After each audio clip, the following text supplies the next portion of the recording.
ಭೂಮಿಯಲ್ಲಿರುವ ಎಲ್ಲ ಅಕ್ರಮ ಕಟ್ಟಡ ತೆರವುಗೊಳಿಸಲು ಶಿವರಾಜ್ ಪೊಲೀಸ್ ಪಾಟೀಲ್ ಆಗ್ರಹ.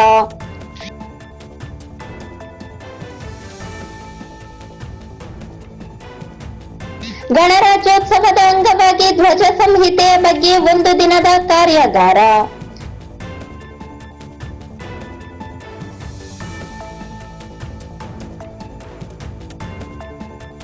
ಫೆಬ್ರವರಿ 10ರಂದು ಮಡಿವಾಳ ಮಾಚಿದೇವ ಜಯಂತಿ ಹಿನ್ನೆಲೆಯಲ್ಲಿ ಪೂರ್ವಭಾವಿ ಸಭೆ.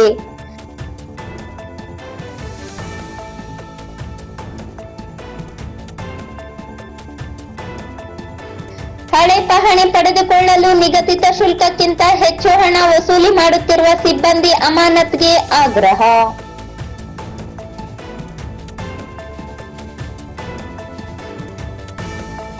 ಫೆಬ್ರವರಿ 4ರಂದು ಸವಿತಾ ಮಹರ್ಷಿ ಜಯಂತಿ ಪೂರ್ವಭಾವಿ ಸಭೆ.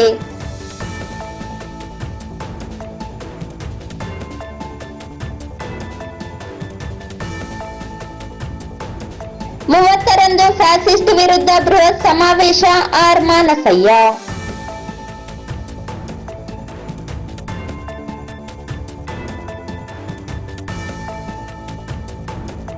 ಎಕ್ಸಲೆನ್ಸ್ ಶಾಲಾ ಮಕ್ಕಳ ಶುಲ್ಕವನ್ನು ಪಾಲಕರಿಗೆ ಮರುಪಾವತಿಗೆ ಆಗ್ರಹ.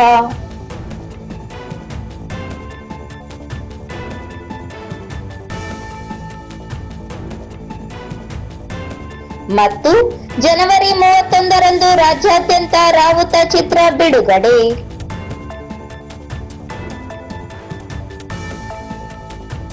ವಾರ್ತೆಗಳ ವಿವರ. ನಗರ ಸೇರಿದಂತೆ ತಾಲೂಕಿನ ಸರ್ಕಾರಿ ಭೂಮಿಯಲ್ಲಿರುವ ಎಲ್ಲಾ ಅಕ್ರಮ ಕಟ್ಟಡ ತೆರವುಗೊಳಿಸಲು ಶ್ರೀ ಗುರೂಜಿ ಪರಮಹಂಸ ಮಹಾಮೃತ್ಯುಂಜಯ ಆಶ್ರಮದ ಸದಸ್ಯ ಶಿವಕುಮಾರ್ ಪಾಟೀಲ್ ಆಗ್ರಹಿಸಿದರು. ನಗರದ ಪತ್ರಿಕಾ ಭವನದಲ್ಲಿ ಕರೆದ ಪತ್ರಿಕಾಗೋಷ್ಠಿಯನ್ನು ಉದ್ದೇಶಿಸಿ ಮಾತನಾಡಿದ ಅವರು, ಶ್ರೀ ಗುರೂಜಿ ಪರಮಹಂಸ ಮಹಾಮೃತ್ಯುಂಜಯ ಆಶ್ರಮ ಗೋಶಾಲೆ ಶಾಲೆಯನ್ನು ಇದೇ ತಿಂಗಳು 21ರಂದು ರಾಯಚೂರು ಜಿಲ್ಲಾಡಳಿತವು ಯಾವುದೇ ತರಹದ ಮುನ್ಸೂಚನೆ ಇಲ್ಲದೆ ಏಕಾಏಕಿ ಗೋಶಾಲೆ ಮತ್ತು ಕಾಮಧೇನು ಮೂರ್ತಿಯನ್ನು ಒಡೆದು ತೆರವುಗೊಳಿಸಿರುತ್ತಾರೆ. ತೆರವುಗೊಳಿಸಿದ ಗೋಶಾಲೆ ಮತ್ತು ಕಾಮಧೇನು ಮೂರ್ತಿಯ ಪ್ರತಿಷ್ಠಾಪನೆಗೆ ಸುಮಾರು 1 ಕೋಟಿ ರೂಪಾಯಿಗಳಿಗೂ ಅಧಿಕ ಖರ್ಚು ಮಾಡಲಾಗಿತ್ತು. ಈಗ ಅಷ್ಟು ನಷ್ಟವಾಗಿರುತ್ತದೆ. ತೆರವುಗೊಳಿಸಿದ ಜಿಲ್ಲಾಡಳಿತದ ಸಿಬ್ಬಂದಿಗಳಿಗೆ ನಾವು ಕಾಲಾವಕಾಶ ಕೇಳಿಕೊಂಡರೂ ಕಾಲಾವಕಾಶ ನೀಡದೆ ಮತ್ತು ನಮ್ಮ ಬೇಡಿಕೆಗಳನ್ನು ನಿರ್ಲಕ್ಷಿಸಿ ಜಿಲ್ಲಾಡಳಿತವು ಗೋಮಾತೆಗಳ ಪರವಾಗಿ ಕರುಣೆ ತೋರುವುದರಲ್ಲಿ ವಿಫಲವಾಗಿರುತ್ತದೆ. ಈ ತರಹದ ದುರ್ವರ್ತನೆ ಮಾಡಿರುವುದು ನಮಗೆ ನೋವುಂಟು ಮಾಡಿದೆ ಎಂದು ಬೇಸರ ವ್ಯಕ್ತಪಡಿಸಿದರು.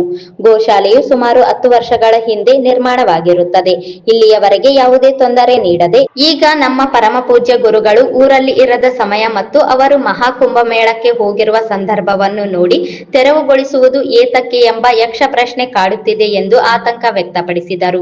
ಅಂದಹಾಗೆ ರಾಯಚೂರಿನಲ್ಲಿ ಇದು 2ನೇ ಘಟನೆಯಾಗಿದ್ದು, ಜಿಲ್ಲಾಡಳಿತವು ಒಂದು ಕೋಮಿನ ಜನಾಂಗವನ್ನು ಓಲೈಕೆ ಮಾಡಲು ಜಿಲ್ಲಾಡಳಿತ ಹಾಗೂ ರಾಜ್ಯ ಸರ್ಕಾರವು ಹಿಂದೂ ಧರ್ಮಕ್ಕೆ ವಿರೋಧವಾಗಿ ಮಾಡಿರಬಹುದು ಎಂದು ಸಂಶಯ ಬಂದಿರುತ್ತದೆ ಎಂದು ಶಂಕೆ ವ್ಯಕ್ತಪಡಿಸಿದ ಅವರು, ಇದೇ ಕಾರ್ಯನಿಷ್ಠುರತೆಯನ್ನು ಜಿಲ್ಲಾಡಳಿತವು ಪ್ರದರ್ಶಿಸಿ ನಗರ ಹಾಗೂ ತಾಲೂಕಿನಲ್ಲಿರುವ ಸರ್ಕಾರಿ ಜಮೀನಿನಲ್ಲಿರುವ ಕಟ್ಟಡಗಳನ್ನು ತೆರವು ಮಾಡಬೇಕು ಎಂದು ಆಗ್ರಹಿಸಿದರು.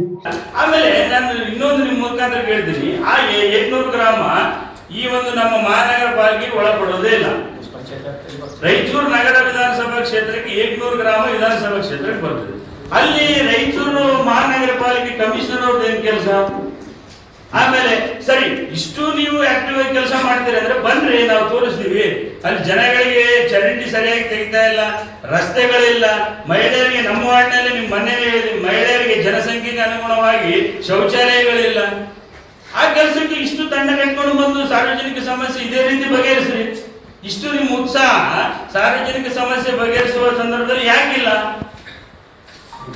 ಇದ್ದಿಲ್ಲ ಅಂದ್ರೆ ಆಯ್ತು ಸರಿ, ಯಾರು ಮೆಚ್ಚಕ್ಕೋಸ್ಕರ ಮಾಡಿದಾರೆ ಸರ್? ಯಾರು ಆದೇಶ? ಸರ್ ನಾನು ಹೇಳ್ತಾ ಇದ್ದೀನಲ್ಲ ಸರ್, ರಾತ್ರಿ 2 ಗಂಟೆಗೆ ಎದ್ದು ಯಾವ ಅಧಿಕಾರಿ ಕೆಲಸ ಮಾಡ್ತಾರೆ? ಅಧಿಕಾರಿಗಳು ಮಧ್ಯರಾತ್ರಿ ಅರ್ಲಿ ಮಾರ್ನಿಂಗ್ 2 ಗಂಟೆಗೆ ಎದ್ದು ಕೆಲಸ ಮಾಡಬೇಕಂದ್ರೆ ಯಾರೋ ಒಬ್ಬ ಪ್ರಭಾವಿತ ವ್ಯಕ್ತಿ ಬೆನ್ನಿಂದ ಇರ್ಬೇಕಲ್ಲ. ಆದೇಶ ಮಾಡಿ 2 ಗಂಟೆಗೆ ಚಾಲು ಮಾಡಿ 12 ಗಂಟೆಗೆ ಮುಗಿಸ್ಬೇಕನ್ನೋ ಮಾಹಿತಿ ಸಿಕ್ಕಿದೆ, ಅಷ್ಟು ಹೇಳ್ತಾ ಇದ್ವಿ. ಹೆಸರು ಇನ್ನು ಸದ್ಯಕ್ಕೆ ನಮ್ಗೆ ಹೆಸರು ಗೊತ್ತಿಲ್ಲ, ಮುಂದೆ ಗೊತ್ತಾದ್ರೆ ತಿಳಿಸಿ. 2 ಎಕರೆ 16 ಎಕರೆ ಎಷ್ಟು ಗುಂಟೆ ಇರೋದ್ರಲ್ಲಿ ನಮ್ಮ ಒಂದು ಗೋಶಾಲೆ 4 ಎಕರೆಯಲ್ಲಿ ಇತ್ತು. ಈಗ 4 ಎಕರೆ ಕೂಡ ಈ ಒಂದು ಸರ್ವೆ ನಂಬರ್ 202ರಲ್ಲಿ ಸುಮಾರು 3 ರಿಂದ 4 ಎಕರೆಯಲ್ಲಿ ಒಂದು ಗೋಶಾಲೆ ನಡೆಸಿಕೊಂಡು ಬರ್ತಾ ಇದೆ. ಈ ಒಂದು ಗೋಶಾಲೆ ಇವತ್ತಿನವರೆಗೂ ಕೂಡ ಅಲ್ಲಿರ್ತಕ್ಕಂಥ ಸುತ್ತಮುತ್ತ ಯಾವುದೇ ಗ್ರಾಮಸ್ಥರು ಕೂಡ ಈ ಗೋಶಾಲೆಯಿಂದ ಯಾವುದೇ ರೀತಿಯಾದ ತೊಂದರೆ ಹಾನಿ ಆಗಿಲ್ಲ. ನಿಮ್ಗೆಲ್ಲರಿಗೂ ಗೊತ್ತಿರ್ಬೋದು, ನೀವು ನಾವು ಇಲ್ಲಿರ್ತಕ್ಕಂಥ ಭೂಮಿ ಮೇಲಿರ್ತಕ್ಕಂಥ ಎಲ್ಲ ಮನುಷ್ಯ ತಾಯಿಯ ಎದೆ ಹಾಲನ್ನು ಬಿಟ್ಟ ನಂತರ ಬೇರೆ ಯಾವುದಾದ್ರೂ ಹಾಲು ಕುಡಿಯಲು ಯೋಗ್ಯವಾದ ಹಾಲು ಅಂದರೆ ಗೋಮಾತೆ ಹಾಲು. ಅಂದರೆ ತಾಯಿಯ ಹಾಲಿನಲ್ಲಿ ಎಷ್ಟು ಶಕ್ತಿ ಇದೆ, ಮನುಷ್ಯನಿಗೆ ಪೌಷ್ಟಿಕವಾಗಿ ಬೆಳಿಬೇಕಂದ್ರೆ ನೆಕ್ಸ್ಟು ಆಹಾರದ ಜೊತೆಗೆ ಈ ಮುಂಜಾನೆ ಎದ್ದರೆ ಬೆಳಗ್ಗೆ ನಾವು ಮನೆಯಲ್ಲಿ ಬೆಳೆಸ್ತೀವಿ. ಇಂಥ ಒಂದು ಗೋಮಾತೆಯ ರಕ್ಷಣೆ ಮತ್ತು ಗೋಮಾತೆಯ ಪಾಲನೆಗಾಗಿ ಮಾಡಿರ್ತಕ್ಕಂಥ ಇಲ್ಲಿ ಯಾವುದೇ ಕಮರ್ಷಿಯಲ್ ಉದ್ದೇಶ ಇಲ್ಲ, ಯಾವುದೇ ಬೇರೆ ವ್ಯಾಪಾರಕ್ಕಾಗಿ ಮಾಡಿರ್ತಕ್ಕಂಥ ಉದ್ದೇಶ ಅಲ್ಲ. ಆಮೇಲೆ ನಾವು ಕೇಳಕ್ಕೆ ಇಷ್ಟಪಡ್ತೀವಿ, ಸರಿಯಾಗಿ ಆಯಿತು ಜಿಲ್ಲಾಡಳಿತಕ್ಕೆ ನಾವು ಇವತ್ತು ಕೂಡ ನಿಮ್ಮೆಲ್ಲರ ಮುಖಾಂತರ ಆಗ್ರಹ ಮಾಡ್ತೀವಿ, ಇಷ್ಟು ಕರೆಕ್ಟಾಗಿ ಕೆಲಸ ಮಾಡ್ತೀರಾ, ಆಮೇಲೆ ಪೊಲೀಸ್ ಇಲಾಖೆ ಇಷ್ಟು ಆಕ್ಟಿವ್ ಆಗಿ ಕೆಲಸ ಮಾಡ್ತೀರಾ ಅಂದ್ರೆ ಮುಂದೆ ಕೂಡ ನಿಮ್ಮಲ್ಲಿ ಮನವಿ ಮಾಡ್ತೀವಿ. ರಾಯಚೂರು ನಗರದಲ್ಲಿ ಇಂಥ ಬಹಳ ಸಮಸ್ಯೆಗಳಿದೆ. ನಾವು ಕೂಡ ನಿಮಗೆ ಈ ಒಂದು ನಿಮ್ಮ ಕೆಲಸಕ್ಕೆ ಒಂದು ಈ ಗೋಶಾಲೆ ನಮ್ಮ ಗುರುಜಿಯಲ್ಲಿ ಆಶ್ರಮದಲ್ಲಿ ಇರ್ತಕ್ಕಂಥ ಸಂದರ್ಭದಲ್ಲಿ ಒಂದು ಎಂಥ ಒಂದು ಕಟ್ಟಕಡ ಮನುಷ್ಯನಿಗೂ ಕೂಡ ಒಂದು ಅವಕಾಶ ನಾವು ಕೊನೆಯದಾಗಿ ಹೇಳಿದ್ವಿ, ಅಟ್ಲೀಸ್ಟ್ ಇರಲಿ, ಅದು ಯಾವುದೇ ಇರಲಿ, ಒಂದು ನೋಟಿಸು ಕೊಟ್ಟಿಲ್ಲ, ಒಂದು ಮುನ್ಸೂಚನೆ ಇಲ್ಲ. ಅವತ್ತು ಬಂದಾಗ ನಮ್ಗೆ ಅರ್ಥ ಆಗ್ತಾ ಇಲ್ಲ, ಯಾರ ಒಂದು ಆದೇಶದ ಮೇಲೆ, ಯಾರ ಕುಮ್ಮಕ್ಕಿನ ಮೇಲೆ ಎಲ್ಲ ಅಧಿಕಾರಿಗಳು ಮಧ್ಯರಾತ್ರಿ 2 ಗಂಟೆಗೆ ಎದ್ದೇಳ್ತಾರೆ. 2 ಗಂಟೆ ಎದ್ದ ನಂತರ ಸುಮಾರು ಒಂದು 4-5 ಜನ PSIಗಳು, 3-4 ಜನ CBIಗಳು, ಆ ದೊಡ್ಡ ಒಂದು ಪೊಲೀಸ್ ತಂಡ ಕಟ್ಟಿಕೊಂಡು AC ಸಾಹೇಬರು, ಅದಾದ ನಂತರ ತಹಸೀಲ್ದಾರ್ ಸಾಹೇಬರು, ಇಂಥ ಒಂದು ದೊಡ್ಡ ಅಧಿಕಾರಿಗಳ ತಂಡವನ್ನು 2 ಗಂಟೆ ಮಧ್ಯರಾತ್ರಿ 2 ಗಂಟೆ ಕಟ್ಟಿಕೊಂಡು ಯಾರೋ ಒಬ್ರು ಗೊತ್ತಿಲ್ಲ ಒಬ್ಬ ಪ್ರಭಾವಿತ ವ್ಯಕ್ತಿ ಒಂದು 12 ಗಂಟೆ ಒಳಗಡೆ ಈ ಕಾರ್ಯಾಚರಣೆ ಮುಗಿಸಿ ಬರಬೇಕಂತ ಆದೇಶ ಕೊಟ್ಟಿದ್ದಾರೆ. ಈಗ ನೀವು ಕೇಳಬೇಕು, ನಾವು ಕೇಳ್ತೀವಿ, ಇದನ್ನು ಸರ್ಕಾರದ ಆದೇಶದ ಮೇಲೆ ಗೋಶಾಲೆ ತೆರವುಗೊಳಿಸಲಾಯ್ತಾ, ಇಲ್ಲ ಯಾವುದೋ ವ್ಯಕ್ತಿನ ಮೆಚ್ಚಿಸಕ್ಕೆ ಹೋಗಿ ಈ ಗೋಶಾಲೆ ತೆರವುಗೊಳಿಸಲಾಯ್ತಾ, ಇಲ್ಲ ಜಿಲ್ಲಾಡಳಿತಾಧಿಕಾರಿಗಳ ಆದೇಶದ ಮೇಲೆ ಆಯ್ತಾ, ಇಲ್ಲ ಹೈಕೋರ್ಟಿನ ಆದೇಶದ ಮೇಲೆ ಆಯ್ತಕ್ಕಂಥ ಒಂದು ನಮ್ಮ ಪ್ರಶ್ನೆ. ಆಮೇಲೆ ಅಲ್ಲಿ ಬಂದಾಗ ಈಗ ಎಂಥ ವ್ಯಕ್ತಿಗೆ ನಾವು ಏನು ಬಹಳ ಸಮಯ ಕೇಳಿಲ್ಲ, 1 ವಾರ ಸಮಯ ಕೊಡ್ರಿ. ನಿಮ್ಗೆ ಗೊತ್ತಿರಬಹುದು, ಆಶ್ರಮ ಮಾಡಿಕೊಂಡಾಗ ನಾವು ತೆರವುಗೊಳಿಸೋದಿಲ್ಲ ಅಂತ ವಿರೋಧ ವ್ಯಕ್ತಪಡಿಸೋದಿಲ್ಲ, ನಾವು ಅವ್ರಿಗೆ ಏನೂ ಕೂಡ ಬೇರೆ ಮಾಡಿಲ್ಲ. ಈಗ ಅಟ್ಲೀಸ್ಟ್ ಅಲ್ಲಿರ್ತಕ್ಕಂಥ ವ್ಯವಸ್ಥೆಯನ್ನ ನಾವು ಶಿಫ್ಟ್ ಮಾಡೋದಕ್ಕೆ ಒಂದು ಅವಕಾಶ ಬೇಕಲ್ರಿ. ಈಗ ನಾವು ಮಾಡೋದಿಲ್ಲ, ನಾವು ಹೇಳಿದ್ಮೇಲೆ ಬಿಡೋದಿಲ್ಲ ಅಂದಾಗ ಈ ರೀತಿ ಕ್ರಮ ಕೈಗೊಳ್ರಿ. ಅಲ್ಲಿರ್ತಕ್ಕಂಥ ಗೋಮಾತೆಯನ್ನ ಯಾವ ರೀತಿ ಅಟ್ಟಾಡಿಸ್ಕೊಂಡು ಹೊರಗೆ ಹಾಕಿದ್ದಾರೆ, ಅಲ್ಲಿರ್ತಕ್ಕಂಥ ವ್ಯವಸ್ಥೆಯನ್ನು ಶಿಫ್ಟ್ ಮಾಡೋಕೆ ಕೂಡ ಅವಕಾಶ ಕೊಟ್ಟಿಲ್ಲ. ಈ ರೀತಿಯಾದಂಥ ಒಂದು ಕ್ರಮ ಕೈಗೊಳ್ಳೋದಕ್ಕೆ ಯಾರು ಕುಮ್ಮಕ್ಕಿದೆ, ಯಾಕೆ ಇಷ್ಟು ಒಂದು ಯಾರನ್ನು ಮೆಚ್ಚೋಸ್ಗೋಸ್ಕರ ಈ ಕಾರ್ಯವನ್ನು ಮಾಡ್ತಾ ಇದ್ರ? ಆಮೇಲೆ ನಿಮ್ಗೆ ಗೊತ್ತಿರ್ಬೋದು, ಭಾರತ ದೇಶ ನಮ್ಮದು ವಿವಿಧತೆಯಲ್ಲಿ ಏಕತೆಯನ್ನು ಹೊಂದಿರತಕ್ಕಂಥ ದೇಶ. ಈ ತುಷ್ಟೀಕರಣ ರಾಜಕಾರಣ, ಆಮೇಲೆ ಯಾರನ್ನೋ ಮೆಚ್ಚೋದಕ್ಕೋಸ್ಕರ, ಆಮೇಲೆ ಯಾವುದೋ ಒಂದು ಇದಕ್ಕೋಸ್ಕರ ದಯವಿಟ್ಟು ಮಾಡಬೇಡಿ. ಆಮೇಲೆ ಮುಂದಿನ ದಿನಗಳಲ್ಲಿ ನಿಮ್ಮ ಮುಖಾಂತರ ಕೂಡ ನಾನು ಮನವಿ ಮಾಡಲು ಇಷ್ಟಪಡ್ತೇನೆ. ಈ ದೀಪದ ಕೆಳಗೆ ಕತ್ತಲು ಅಂತ ಹೇಳ್ತಾರೆ, ಹೌದಾ? ಸರಿ, ನೀವು ಹೇಳ್ತೀರಿ ಸರ್ಕಾರಿ ಜಮೀನು ಅಂತ ಹೇಳ್ತೀರಿ. ರಾಯಚೂರಿನಲ್ಲಿ ಯಾವುದೇ ಸರ್ಕಾರಿ ಜಮೀನು ಅತಿಕ್ರಮಣ ಆಗಿಲ್ಲ. ನಿಮ್ ನಾಲೆಜ್ ಇಲ್ವಾ? ನಿಮ್ಮ ನಾಲೆಜ್ ಇಲ್ಲ ಅಂದ್ರೆ ನಾವು ನಿಮ್ಮ ಮುಖಾಂತರ ಮನವಿ ಮಾಡ್ತೀವಿ, ಇಷ್ಟೇ ಆಕ್ಟಿವ್ ಆಗಿ ಇದೇ ತಂಡ ಕೊಟ್ಕೊಂಡು ರಾಯಚೂರು ನಗರದಲ್ಲಿ ಇರ್ತಕ್ಕಂಥ ಎಲ್ಲಾ ಸರ್ಕಾರಿ ಒತ್ತುವರಿ ಭೂಮಿ ತೆರವುಗೊಳಿಸ್ತೀರಾ? ಮಾಡಕ್ಕಾಗತ್ತಾ? ಯಾಕೆ ಈ ರೀತಿ ನೀವು ಒಂದು ಇಲ್ಲ ಎಲ್ಲ ಮಾಡಬಹುದು, ಯಾವ್ದೋ ಒಂದು ಇದನ್ನು ಟಾರ್ಗೆಟ್ ಮಾಡಿಕೊಂಡು ತುಷ್ಟೀಕರಣ ರಾಜಕೀಯ ಯಾಕೆ ಮಾಡ್ತಾ ಇದ್ದೀರಾ? ಮುಂದಿನ ದಿನಗಳಲ್ಲಿ ನಾನು ನಿಮ್ಮ ಮುಖಾಂತರ ಜಿಲ್ಲಾಧಿಕಾರಿಗಳಿಗೆ ಸರ್ಕಾರಕ್ಕೆ ಮನವಿ ಮಾಡ್ತೀನಿ. ಸರಿ, ಆಯ್ತು, ನೀವು ಈ ರೀತಿ ಆಕ್ಟಿವ್ ಆಗಿ ಕೆಲಸ ಮಾಡಿದ್ರಲ್ಲ, ನಿಮ್ಮ ಕೆಲಸಕ್ಕೆ ನಾವು ಅಪ್ರಿಶಿಯೇಟ್ ಮಾಡ್ತೀವಿ, ನಿಮ್ಗೆ ನಾವು ಸಹಕಾರ ಮಾಡ್ತೀವಿ. ಆಯ್ತು, ರಾಯಚೂರಿನ ಇಲ್ಲಿ ವಿಮಾನ ನಿಲ್ದಾಣ ಮಾಡ್ತಾ ಇದ್ದೀವಿ. ಈ ಸಂದರ್ಭದಲ್ಲಿ ಶ್ರೀನಿವಾಸ್, ಸಂಜೀವ್ ರೆಡ್ಡಿ, ವಿಶ್ವನಾಥ್ ರೆಡ್ಡಿ, ಮನ್ಮಥ, ರಮೇಶ್ ಇದ್ದರು.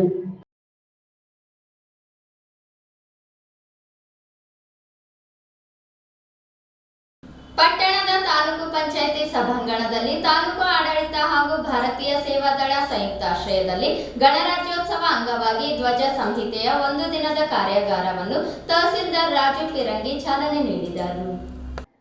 ಪಟ್ಟಣದ ತಾಲೂಕು ಪಂಚಾಯಿತಿ ಸಭಾಂಗಣದಲ್ಲಿ ತಾಲೂಕು ಆಡಳಿತ ಹಾಗೂ ಭಾರತೀಯ ಸೇವಾದಳ ಸಂಯುಕ್ತಾಶ್ರಯದಲ್ಲಿ ಗಣರಾಜ್ಯೋತ್ಸವ ಅಂಗವಾಗಿ ಧ್ವಜ ಸಂಹಿತೆಯ ಬಗ್ಗೆ ತಾಲೂಕಿನ ವಿವಿಧ ಇಲಾಖೆಗಳ ಅಧಿಕಾರಿಗಳಿಗೆ 1 ದಿನದ ಕಾರ್ಯಾಗಾರವನ್ನು ತಹಸೀಲ್ದಾರ್ ರಾಜು ಪಿರಂಗಿ ಚಾಲನೆ ನೀಡಿ ಮಾತನಾಡಿದರು.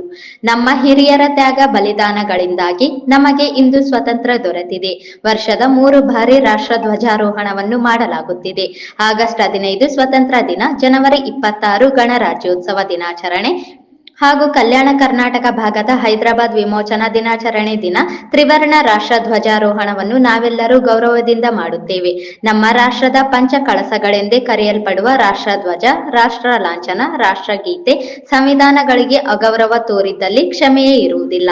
1947 ಜುಲೈ 22ರಂದು ನಮ್ಮ ರಾಷ್ಟ್ರಧ್ವಜ ರೂಪುಗೊಂಡಿದ್ದು, ಧ್ವಜ ಸಂಹಿತೆಯ ರಾಷ್ಟ್ರಧ್ವಜವನ್ನು ಆರೋಹಣ ಹಾಗೂ ಅವರೋಹಣವನ್ನು ಮಾಡಬೇಕು. ತಾಲೂಕಿನ ಎಲ್ಲ ಸರ್ಕಾರಿ ಕಚೇರಿಗಳಲ್ಲಿ ಜನವರಿ 26ರಂದು ಗಣರಾಜ್ಯೋತ್ಸವ ಅಂಗವಾಗಿ ತಮ್ಮ ಕಚೇರಿಗಳಲ್ಲಿ ಬೆಳಿಗ್ಗೆ 7 ಗಂಟೆಗೆ ಸರಿಯಾಗಿ ರಾಷ್ಟ್ರ ಧ್ವಜಾರೋಹಣ ನೆರವೇರಿಸಿ ನಂತರ ತಹಸೀಲ್ದಾರ್ ಕಚೇರಿಯಲ್ಲಿ ಬೆಳಿಗ್ಗೆ 9ಕ್ಕೆ ತಾಲೂಕು ಆಡಳಿತದಿಂದ ನಡೆಯುವ ರಾಷ್ಟ್ರ ಧ್ವಜಾರೋಹಣ ಕಾರ್ಯಕ್ರಮದಲ್ಲಿ ಭಾಗವಹಿಸುವಂತೆ ತಿಳಿಸಿದರು.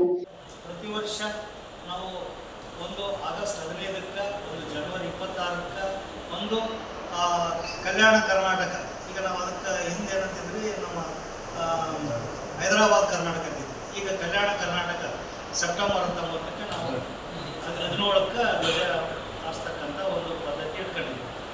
ಈಗ ಆ ವಿಷಯವಾಗಿ ಈ ಧ್ವಜ ಹಾರಿಸೋದಂತಂದರೆ ಅದರಲ್ಲಿ ಏನು ಒಂದು ಪ್ರೊಸೀಜರ್ ಇದಾವ, ನಿಯಮಗಳದಾವ, ಯಾವ ರೀತಿ ಧ್ವಜ ಇರಬೇಕು ಅದನ್ನು ಪ್ರತಿಯೊಬ್ಬರಿಗೆ ತಿಳುವಳಿಕೆ ಇರಬೇಕು. ಇವತ್ತು ನಾನೊಬ್ಬ ತಹಸೀಲ್ದಾರ್, ಈಗ ಯಾರೊಬ್ಬರು ನಮ್ಮ ಕಚೇರಿಯಲ್ಲಿರ್ತಕ್ಕಂಥವ್ರು ಕಟ್ತಾರೆ, ಅದನ್ನು ತಗೊಂಡು ನಾವೇನಪ್ಪ ಅಂತಂದರೆ ಈ ಕಡೆ ರೈಟಲ್ಲಿರ್ತಕ್ಕಂಥದ್ದು ಜಗ್ರಿ ಸರ್ ಅಂತಾರೆ, ನಾವು ಜಗ್ ಬಿಡ್ತೀವಿ. ಸೊ ಜಗ್ಗದು ಮುಖ್ಯ ಅಲ್ಲ, ಅದರಲ್ಲಿರ್ತಕ್ಕಂಥದ್ದೇನು ಒಂದು ಕಂಬ, ಧ್ವಜಸ್ತಂಭ. ಆ ಧ್ವಜಸ್ತಂಭ ಸರಿಯಾಗಿದ್ದಾನ ಇಲ್ಲ ಅದನ್ನು ನಾವು ಫಸ್ಟ್ ನೋಡ್ಕೋಬೇಕು ಅಧಿಕಾರಿಗಳಾದವು. ಕೆಲವೊಂದು ಕಡೆ ಕಂಬಗಳ ಅಳಿಗಟ್ಟಿರ್ತಾವ, ಅದಕ್ಕೇನಪ್ಪ ಅಂತಂದರೆ ಸರಿಯಾಗಿ ಇದರಿಂದ ಅದರಲ್ಲಿರ್ತಕ್ಕಂಥದ್ದು 3 ಮೆಟ್ಲುಗಳು ಕಂಪಲ್ಸರಿ ಅದು. ಯಾಕಂತಂದರೆ ನಾವು ವಿದ್ಯಾರ್ಥಿಗಳಾಗಿ ಇದ್ದಾಗ ಕೂಡ ಅದನ್ನು ನೋಡೀವಿ, ಅದಕ್ಕೆ ಗೌರವ ಸಲ್ಲಿಸ್ತಕ್ಕಂಥದ್ದು ನಾವು ಮಾಡ್ಕೊಂಡೇ ಬಂದಿರ್ತೀವಿ. ಇವತ್ತು ಅಧಿಕಾರಿಗಳಾಗ್ತೀವಿ, ಮತ್ತು ಇನ್ನೊಂದು ರಾಜಕಾರಣಿಗಳಾಗಿ, ಮಿನಿಸ್ಟ್ರುಗಳಾಗಿ ಎಲ್ಲರೂ ಧ್ವಜ ಏರಿಸ್ತಕ್ಕಂಥವ್ರು ಅವನ್ನೆಲ್ಲ ಮಾಡ್ಕೊಂಡೇ ಬಂದಿರ್ತೀವಿ ವಿದ್ಯಾರ್ಥಿ ದಿಸೆಯಿಂದ. ಸೊ ಈ ಧ್ವಜದ ಮಹತ್ವ ಇವತ್ತು ಅಲ್ಲಿ 3 ಸ್ಟೆಪ್ಸ್ ಇರಬೇಕು. ನಂತರ ಧ್ವಜ 20 ಅಡಿ. ಈಗ ತಾವು ಯಾರೋ ಒಬ್ಬರು ಕೇಳಿದ್ವಿ, ಒಂದು ಬಿಲ್ಡಿಂಗ್ಗಿಂತ ಮೇಲೆ ಅಪ್ಸ್ಟೇರ್ ಬಿಲ್ಡಿಂಗ್ ಫಸ್ಟ್ ಫ್ಲೋರ್ ಇರ್ತದೆ, ಅದಕ್ಕಿಂತ ತಳಗಡೆ ಇರ್ತಂತ ನಮ್ಮ ಹುಡಿಯವರು ಕೇಳಿದ್ರು. ಸೊ ಈ ಕಂಬ ಹೈಟ್ ಏನಪ್ಪ ಅಂತಂದರೆ ಇಂತಿಷ್ಟೇ ಇರಬೇಕಂತ ಒಂದು ನಿಯಮ, 20 ಅಡಿ ಇರುತ್ತೆ. ನಾವೇನಪ್ಪ ಅಂದರೆ ಆ 20 ಅಡಿ ಅದನ್ನ ಇಲ್ಲ ಅಂತ ಫಸ್ಟ್ 3 ಸ್ಟೆಪ್ಸ್. ಅದಕ್ಕೇನಪ್ಪ ಅಂತಂದರೆ ಒಂದು ಬಣ್ಣ ಹಚ್ಚಿರ್ತೀವಿ. ಈಗ ಧ್ವಜ ಯಾರು ಎಷ್ಟು ಅಗಲ ಇರಬೇಕು, ಎಷ್ಟು ಉದ್ದ ಇರಬೇಕು ಅದನ್ನು ಕೂಡ ಬೇರೆ ಬೇರೆ ಇಲಾಖೆಯಲ್ಲಿ ಇಂತಿಷ್ಟೇ ಇರಬೇಕಂತೇಳಿ ಅವರು ಸ್ಪಷ್ಟವಾಗಿ ಹೇಳಿದರು. ISI ಮಾರ್ಕ್ ಕಂಪಲ್ಸರಿ ಇರಬೇಕು ಅಂತ ಒಂದು. ಈ ಎಲ್ಲ ಇಲಾಖೆಯವರು ಪ್ರತಿಯೊಬ್ಬರು ಏನಪ್ಪ ಅಂತಂದರೆ ಈ ವಿಷಯಗಳನ್ನು ತಿಳ್ಕೊಂಡಿರ್ಬೇಕು. ಈಗ ಧ್ವಜ ಅಂದ ತಕ್ಷಣ ಎಲ್ಲೆಲ್ಲೋ ಸಿಗ್ತದೆ, ಯಾರ್ಯಾರೋ ವ್ಯಾಪಾರ ಮಾಡೋರು ಎಲ್ಲೋ ಮಾಡ್ತಿರ್ತಾರೆ. ಸೊ ಅಂಥ ಧ್ವಜಗಳಲ್ಲಿ ಲೋಪಗಳು ಇರ್ಬೋದು, ಒಬ್ಬೊಬ್ಬರು ಒಳ್ಳೆ ಕ್ವಾಲಿಟಿನೂ ತಂದು ಮಾಡ್ತಿರ್ತಾರೆ. ಹಂಗಂತೇಳಿ ನಾವು ಅಲ್ಲೇ ತೊಗೊಳೋದ್ರಾಗ ಅರ್ಥ ಇಲ್ಲ. ISI ಮಾರ್ಕ್ ಇರ್ತಕ್ಕಂಥ ಖಾದಿ ಭಂಡಾರಗಳಲ್ಲಿ ವಿಶೇಷವಾಗಿ ಧ್ವಜಗಳನ್ನೇ ಮಾಡ್ತಕ್ಕಂಥವ್ರೇ ಅದ. ಅವರಲ್ಲಿ ನಮಗೆ ಒಳ್ಳೆ ಕ್ವಾಲಿಟಿ ಹಗ್ಗ ಸಿಗುತ್ತೆ. ಪ್ರತಿ ವರ್ಷದಲ್ಲಿ ನೀವು ಒನ್ ಟೈಮ್ ಚೇಂಜ್ ಮಾಡಿದ್ರೆ ಭಾಳ ಉತ್ತಮ. ಯಾಕಂತಂದರೆ ನಮಗೆ ಮುಖ್ಯವಾಗಿ ಹಗ್ಗನೇ ಗಟ್ಟಿರಬೇಕು. ಭಾರತೀಯ ಸೇವಾದಳ ವಿಭಾಗೀಯ ಸಂಘಟಕರಾದ ವಿದ್ಯಾಸಾಗರ್ ಚಿಮಣಗೇರಿ ಮಾತನಾಡಿ, ನಮ್ಮ ರಾಷ್ಟ್ರ ಧ್ವಜದಲ್ಲಿನ ಕೇಸರಿ ಬಣ್ಣ ಶೌರ್ಯದ ಸಂಕೇತವಾಗಿದ್ದು, ಬಿಳಿ ಬಣ್ಣ ಶಾಂತಿಯ ಸಂಕೇತ, ಹಸಿರು ಬಣ್ಣ ಸಮೃದ್ಧಿಯ ಸಂಕೇತ, ಅಶೋಕ ಚಕ್ರ ಪ್ರಗತಿಯ ಸಂಕೇತವಾಗಿದ್ದು, ನಮ್ಮ ದೇಶದ ಸಂಸ್ಕೃತಿ ಪರಂಪರೆಯ ಪ್ರತೀಕವಾಗಿದೆ. ಆದ್ದರಿಂದ ಪ್ರತಿಯೊಬ್ಬ ದೇಶದ ನಾಗರಿಕರು ಕೂಡ ನಮ್ಮ ದೇಶದ ರಾಷ್ಟ್ರ ಧ್ವಜವನ್ನು ಗೌರವಿಸಬೇಕು ಎಂದು ತಿಳಿಸಿದರು. ಭಾರತೀಯ ಸೇವಾದಳ ವತಿಯಿಂದ ತಾಲೂಕಿನ ವಿವಿಧ ಇಲಾಖೆಯ ಅಧಿಕಾರಿಗಳಿಗೆ ಧ್ವಜ ಸಂಹಿತೆ ಹಾಗೂ ರಾಷ್ಟ್ರ ಧ್ವಜಾರೋಹಣದ ಬಗ್ಗೆ ಪ್ರಾಯೋಗಿಕವಾಗಿ ತಿಳಿಸಿಕೊಡಲಾಯಿತು. ತಿದ್ದುಪಡಿ ಆಯಿತು. ಅವಾಗೇನಾಯಿತು, ಖಾದಿ ಬಂಡವಾಳಲ್ಲಿ ಮಾಡಬೇಕಂತ ಇತ್ತು, ಅಥವಾ ಕೆಲವು ನಿಯಮಗಳು ಯಾರು ಬೇಕಾದರೂ ರಾಷ್ಟ್ರ ಮಾಡೋದಂತ ಇರಲಿಲ್ಲ. ಅವಾಗ ಅಮೃತ ಮಹೋತ್ಸವದಲ್ಲಿ ಹರ್ ಘರ್ ತಿರಂಗ, ಘರ್ ಘರ್ ತಿರಂಗ, ಹರ್ ಮನ್ ತಿರಂಗ ಅಂತೇಳಿ ಮಾಡಿದಾಗ ಮೋದಿಯವರು ಅದನ್ನ ಕಾನೂನು ತಿದ್ದುಪಡಿ ಮಾಡಿದ್ರು. ಗೃಹ ಇಲಾಖೆ ಮುಖಾಂತರ ಅವರು ತಿದ್ದುಪಡಿ ಮಾಡಿ ನಾವು ಧ್ವಜಾರೋಹಣ ಮಾಡ್ಬೋದು, ಪ್ರತಿಯೊಬ್ಬರು ಮನೆ ಧ್ವಜಾರೋಹಣ ಮಾಡ್ಬೋದು, ರಾತ್ರಿ ಕೂಡ ಧ್ವಜಾರೋಹಣ ಮಾಡ್ಬೋದು ಅಂತೇಳಿ 3 ದಿನ ಧ್ವಜಾರೋಹಣ ಮಾಡಿದ್ರು. ಅದಕ್ಕಾಗಿ ಕಾನೂನು ತಿದ್ದುಪಡಿ ಮಾಡಿದ್ರು. ಕೋಡಲ್ಲೇ ಕಾನೂನು ತಿದ್ದುಪಡಿ ಮಾಡಿದ್ರು. ತಿದ್ದುಪಡಿ ಮಾಡಿದ್ಮ್ಯಾಗ ಅದು 3 ದಿನ ಧ್ವಜಾರೋಹಣ ಮಾಡಿದ್ರು. ಆಮೇಲೆ 24 hours ಧ್ವಜಾರೋಹಣ ಮಾಡೋದು ನಮಗೆಲ್ಲ ಗೊತ್ತಿರ್ಬೇಕು. ರೈಲ್ವೆ ಸ್ಟೇಷನ್ ಅಲ್ಲಿ ನೋಡ್ರಿ 24 hours ಧ್ವಜಾರೋಹಣ ಧ್ವಜ ಇರ್ತದೆ. ಅದಕ್ಕೆ ಯಾಕಂದ್ರೆ ಅಲ್ಲಿ ಜನಸಾಮಾನ್ಯರು ಕೂಡ ಬರ್ತಾರ ಉದ್ದೇಶದಿಂದ ಅಲ್ಲಿ ಬೆಳಗ್ಗೆ ಮತ್ತು ಸಾಯಂಕಾಲ 24 ಅವರ್ಸ್ ಅಲ್ಲಿ 24 ಗಂಟೆ ಕೂಡ ರಾತ್ರಿ ಕೂಡ ಧ್ವಜ ಇರ್ತದೆ. ಅದಕ್ಕೆ ಕೆಳಗೆ ಪ್ರಕಾಶಮಾನವಾಗಿ ಬೆಳಕು ಬರ್ತದೆ. ಅಬ್ಸರ್ವ್ ಮಾಡಿ, ಬೆಳಗ್ಗೆ ಧ್ವಜ ರಾತ್ರಿ ಕೂಡ ಕಾಣ್ತದೆ. ಅದು ಕೂಡ ಅದಕ್ಕೆ ಕಾನೂನು ತಿದ್ದುಪಡಿ ಮಾಡಿದ್ರು. ಅದಕ್ಕೆ ನವೀನ್ ಜಿಂದಾಲ್ ಅಂತೇಳಿ ಒಬ್ಬರು ಲೋಕಸಭಾ ಸದಸ್ಯರಿದ್ದರು. ಅವರು ಅಮೆರಿಕದಾಗ ಹೋದಾಗ ಅಲ್ಲೆಲ್ಲ ಅಮೆರಿಕದಾಗ ಧ್ವಜ ಮನೆ ಮೇಲೆಲ್ಲ ಧ್ವಜಗಳು ಅಂತ, ನಮ್ಮಲ್ಲಿ ಯಾಕೆ ಧ್ವಜ ಇಲ್ಲ, ನಮ್ದು ಯಾಕೆ ಜನಸಾಮಾನ್ಯ ಧ್ವಜ ಕಾಣಬೇಕು ಅನ್ನೋ ಉದ್ದೇಶದಿಂದ ಲೋಕಸಭೆಯಲ್ಲಿ ಅಧಿವೇಶನದಲ್ಲಿ ಪಾಸ್ ಮಾಡಿ ಆ ಒಂದು ಆದೇಶವನ್ನು ಮಾಡಿದರು. ಇವು ಆ ಒಂದು ಉದ್ದೇಶದಿಂದ ಏನೇ ಮಾಡಿದ್ರು ಆದೇಶಗಳು ಮಾಡಿದ್ರು ಕೂಡ ಕೇಂದ್ರ ಸರ್ಕಾರದ ಗೃಹ ಇಲಾಖೆ ಅಡಿಯಲ್ಲಿ ಬರ್ತಕ್ಕಂಥ ಫ್ಲಾಗ್ ಕೋಡ್ ಆಫ್ ಇಂಡಿಯಾ, ನಮ್ಮದು ಯಾವುದೇ ಒಂದು ದೇಶ, ನಮ್ಮ ದೇಶದಲ್ಲಿ ಯಾವುದೇ ರಾಜ್ಯಕ್ಕೆ ಧ್ವಜಗಳು ತಮ್ಮದೇ ಆದಂಥ ಧ್ವಜ ಇಲ್ಲ. ಕನ್ನಡ ಧ್ವಜ ಹಾರಿಸಿದಾಗ ಅದು ಅಧಿಕೃತ ಧ್ವಜ ಅಲ್ಲ. ಆಮೇಲೆ ನಮಗೆ ಯಾವುದೇ ಧ್ವಜ ಅದು ಅಧಿಕೃತ ಯಾವುದೇ ರಾಜ್ಯದ ಧ್ವಜಗಳು ಅಧಿಕೃತ ಧ್ವಜಗಳಿಲ್ಲ. ಜಮ್ಮು ಕಾಶ್ಮೀರಕ್ಕೆ ಒಂದೇ ಅಧಿಕೃತವಾದ ಧ್ವಜ ಇತ್ತು, ಅದನ್ನು ಕೂಡ 370 ಆರ್ಟಿಕಲ್ ರದ್ದಾಯ್ತಲ್ಲ, ಅದಾದ್ಮೇಲೆ ಅದನ್ನು ಕೂಡ ರದ್ದಾಯ್ತು.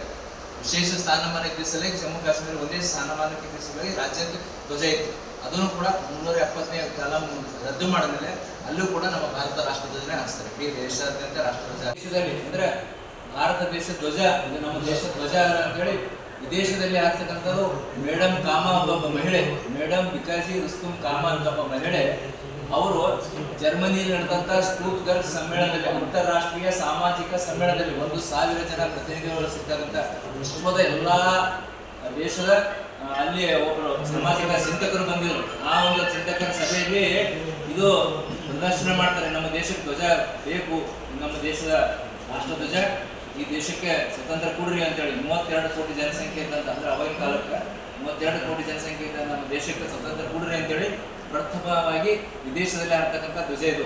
ಅದಕ್ಕಾಗಿ ಫ್ಲಾಗ್ ಹಿಸ್ಟ್ರಿ ಬಂದಾಗ ಮೇಡಮ್ ಕಾಮಾ ಅವರ ಹೆಸರು ಸುವರ್ಣಾಕ್ಷರದಲ್ಲಿ ಬರ್ತಾರೆ. ಯಾಕಂದ್ರೆ ಅವರು ಇಡೀ ವಿಶ್ವದಲ್ಲೇ ಅಲ್ಲಿ ಬೇರೆ ದೇಶದಲ್ಲಿ ಹಾರಿಸಿದಂಥರು ಒಬ್ಬ ಮಹಿಳೆ.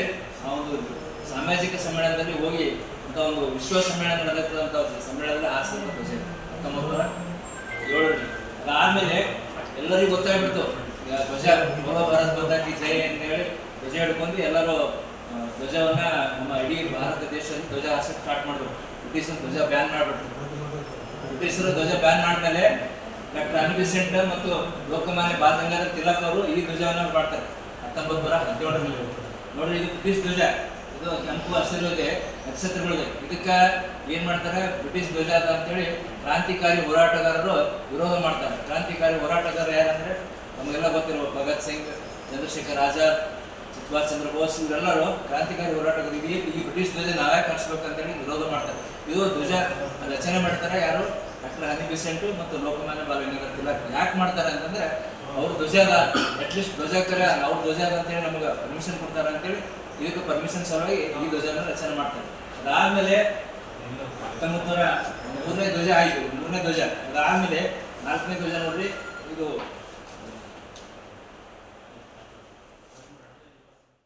ಕಾರ್ಯಕ್ರಮದಲ್ಲಿ ಭಾರತೀಯ ಸೇವಾದಳದ ಮೆಹಬೂಬ್ ಮದ್ಲಾಪುರ್, ನಿವೃತ್ತ ಶಿಕ್ಷಕರಾದ ಹುಸೇನಪ್ಪ, ಪುರಸಭೆ ಆಹಾರ ನಿರೀಕ್ಷಕರಾದ ಮಹೇಶ್ ಕುಮಾರ್ ಸೇರಿದಂತೆ ತಾಲೂಕಿನ ವಿವಿಧ ಇಲಾಖೆಯ ಅಧಿಕಾರಿಗಳು ಭಾಗವಹಿಸಿದ್ದರು. 15ನೇ ಆಗಸ್ಟಿಗಾದ್ರೆ ಕೆಂಪುಕೋಟೆಯಲ್ಲಿ ಪ್ರಧಾನಮಂತ್ರಿಗಳು ಧ್ವಜಾರೋಹಣವನ್ನು ಮಾಡ್ತಾರೆ. 26ನೇ ಜನವರಿಗಾದ್ರೆ ಭಾರತದ ಗಣರಾಜ್ಯದ ಗಣಾಧಿಪತಿ ಮತ್ತು ರಾಷ್ಟ್ರಾಧ್ಯಕ್ಷರು, ರಾಷ್ಟ್ರಪತಿಯಾಗಿರ್ತಕ್ಕಂಥವ್ರು ಅವತ್ತು ಧ್ವಜಾರೋಹಣವನ್ನು ಮಾಡ್ತಾರೆ. ಅದು ಬೆಳಿಗ್ಗೆ 6:30 ಹಿಡ್ಕೊಂಡು 6:40, 6:50 ಒಳಗಡೆ ಮುಗಿಸ್ಬೇಕು. ಅದಕ್ಕಿಂತ ಮುಂಚೆ ಯಾರು ಧ್ವಜಾರೋಹಣವನ್ನು ಮಾಡಬಾರ್ದು. ಯಾಕಂತಂದ್ರೆ ಇಡೀ ರಾಷ್ಟ್ರದ ಪರವಾಗಿ, ರಾಷ್ಟ್ರದ ದ್ಯೋತಕವಾಗಿ ಧ್ವಜಾರೋಹಣವನ್ನು ಆಗ್ತದೆ. ಅಲ್ಲಿ ಧ್ವಜಾರೋಹಣ ಆದ ತಕ್ಷಣ ಆದ ನಂತರ ನಮ್ಗೆ 7 ಗಂಟೆಯಿಂದ ನಾವು ಎಲ್ಲ ಕಡೆ ಧ್ವಜಾರೋಹಣವನ್ನು ಮಾಡ್ಬೇಕಂತಕ್ಕಂಥದ್ದು ನಿಯಮ ಇದೆ. ಆಮೇಲೆ ಈ ರಾಷ್ಟ್ರಧ್ವಜಕ್ಕೆ ಮತ್ತೆ ಮಡಿವಾಳ ಮಾಚಿದೇವರ ಜಯಂತಿಯನ್ನು ಫೆಬ್ರವರಿ 10ರಂದು ಅರ್ಥಪೂರ್ಣವಾಗಿ ಆಚರಿಸಲು ಅಗತ್ಯ ಸಿದ್ಧತೆ ಮಾಡಿಕೊಳ್ಳಬೇಕು ಎಂದು ಅಪರ ಜಿಲ್ಲಾಧಿಕಾರಿ ಶಿವಾನಂದ ಸಂಬಂಧಿಸಿದ ಅಧಿಕಾರಿಗಳಿಗೆ ಸೂಚನೆ ನೀಡಿದರು. ನಗರದ ಜಿಲ್ಲಾಧಿಕಾರಿಗಳ ಕಚೇರಿಯ ಸಭಾಂಗಣದಲ್ಲಿ ಇಂದು ನಡೆದ ಮಡಿವಾಳ ಮಾಚಿದೇವ ಜಯಂತಿಯ ಪೂರ್ವಭಾವಿ ಸಿದ್ಧತಾ ಸಭೆಯ ಅಧ್ಯಕ್ಷತೆ ವಹಿಸಿ ಮಾತನಾಡಿದರು. ಫೆಬ್ರವರಿ 1ರ ಶನಿವಾರ ಬೆಳಗ್ಗೆ 9 ಗಂಟೆಗೆ ನಗರದ ಡಾಕ್ಟರ್ ಬಿಆರ್ ಅಂಬೇಡ್ಕರ್ ವೃತ್ತದಿಂದ ಮೆರವಣಿಗೆಯು ಆರಂಭವಾಗಿ ಬೆಳಿಗ್ಗೆ 11 ಗಂಟೆಗೆ ನಗರದ ಪಂಡಿತ ಸಿದ್ದರಾಮ ಜಂಬಲ್ದಿನ್ನಿ ರಂಗಮಂದಿರದವರೆಗೆ ಸಂಚರಿಸಲಿದ್ದು, ಮಹಾನಗರ ಪಾಲಿಕೆಯ ಅಧಿಕಾರಿಗಳು ಈ ಬಗ್ಗೆ ಕಾಳಜಿ ವಹಿಸಿ ಮೆರವಣಿಗೆ ಹೊರಡುವ ಮಾರ್ಗದಲ್ಲಿ ಮತ್ತು ರಂಗಮಂದಿರದ ಆವರಣದ ಸುತ್ತಲೂ ಶುಚಿತ್ವಕ್ಕೆ ಅಗತ್ಯ ಏರ್ಪಾಡು ಮಾಡಬೇಕು. ಕಾರ್ಯಕ್ರಮದಲ್ಲಿ ಭಾಗಿಯಾಗುವ ವಿದ್ಯಾರ್ಥಿಗಳು ಮತ್ತು ಸಾರ್ವಜನಿಕರಿಗೆ ಅನುಕೂಲವಾಗುವಂತೆ ರಂಗಮಂದಿರದ ಆವರಣದಲ್ಲಿ ಕುಡಿಯುವ ನೀರಿನ ವ್ಯವಸ್ಥೆಯನ್ನು ಮಾಡಬೇಕು ಎಂದು ಸೂಚನೆ ನೀಡಿದರು. ಕನ್ನಡ ಮತ್ತು ಸಂಸ್ಕೃತಿ ಇಲಾಖೆ ಅಧಿಕಾರಿಗಳು ಅಂದು ಈ ಕಾರ್ಯಕ್ರಮಕ್ಕೆ ಕಲಾ ತಂಡಗಳ ವ್ಯವಸ್ಥೆ ಮಾಡಬೇಕು ಎಂದು ತಿಳಿಸಿದರು. ಶಿಷ್ಟಾಚಾರದಂತೆ ಆಹ್ವಾನ ಪತ್ರಿಕೆ ಮುದ್ರಿಸಿ ವಿತರಿಸಬೇಕು. ಜೊತೆಗೆ ವೇದಿಕೆ ಕಾರ್ಯಕ್ರಮವು ನಡೆಯಬೇಕು ಎಂದು ಸೂಚನೆ ನೀಡಿದರು. ಜಿಲ್ಲಾಡಳಿತ ಹಾಗೂ ಕನ್ನಡ ಮತ್ತು ಸಂಸ್ಕೃತಿ ಇಲಾಖೆಯಿಂದ ನಡೆಯುವ ಈ ಸಮಾರಂಭದಲ್ಲಿ ಅಧಿಕಾರಿಗಳು ಹಾಗೂ ಸಿಬ್ಬಂದಿ ಮತ್ತು ಸಮಾಜದ ಮುಖಂಡರು ಹಾಗೂ ಶಾಲಾ ಕಾಲೇಜಿನ ಮಕ್ಕಳು ಹೆಚ್ಚಿನ ಸಂಖ್ಯೆಯಲ್ಲಿ ಆಗಮಿಸಿ ಕಾರ್ಯಕ್ರಮವನ್ನು ಯಶಸ್ವಿಗೊಳಿಸಬೇಕು ಎಂದು ಕೋರಿದರು. ಕನ್ನಡ ಸಂಸ್ಕೃತಿ ಭವನ ಮಾಡ್ತೀವಿ. ನಾವು ಅವ್ರಿಗೆ ರಿಕ್ವೆಸ್ಟ್ ಮಾಡ್ತೀವಿ. ಕೊಟ್ಟಿದ್ದಾರೆ, ಈಗೂ ಕೊಡ್ತೇವೆ. ಅದರಿಂದ ನಾವು ಮಾಡ್ಲಿಕ್ಕೆ ಅನುಕೂಲ ಆಗುತ್ತೆ. ಅಲ್ಲಿ ಅಡಿಗೆ ಮಾಡಿ ಊಟ ಬೇಕಾದ್ರೆ ಇಲ್ಲಿ ಮಾಡಿ ಊಟ ಮಾಡ್ಕೊಂತಾರೆ. ನಾನು ಇನ್ನೊಂದ್ಸಲ ನಮ್ಮ ರಾಯಚೂರು ಜಿಲ್ಲೆಯಲ್ಲಿ ತಾಲೂಕು ಮತ್ತು ಗ್ರಾಮಾಂತರದಲ್ಲಿ ಸ್ಕೂಲ್ಗಳಲ್ಲಿ ಸ್ಕೂಲಿಂದ ಏನಾದ್ರೆ ನಾವು ಇಲ್ಲಿ ಮತ್ತೊಂದು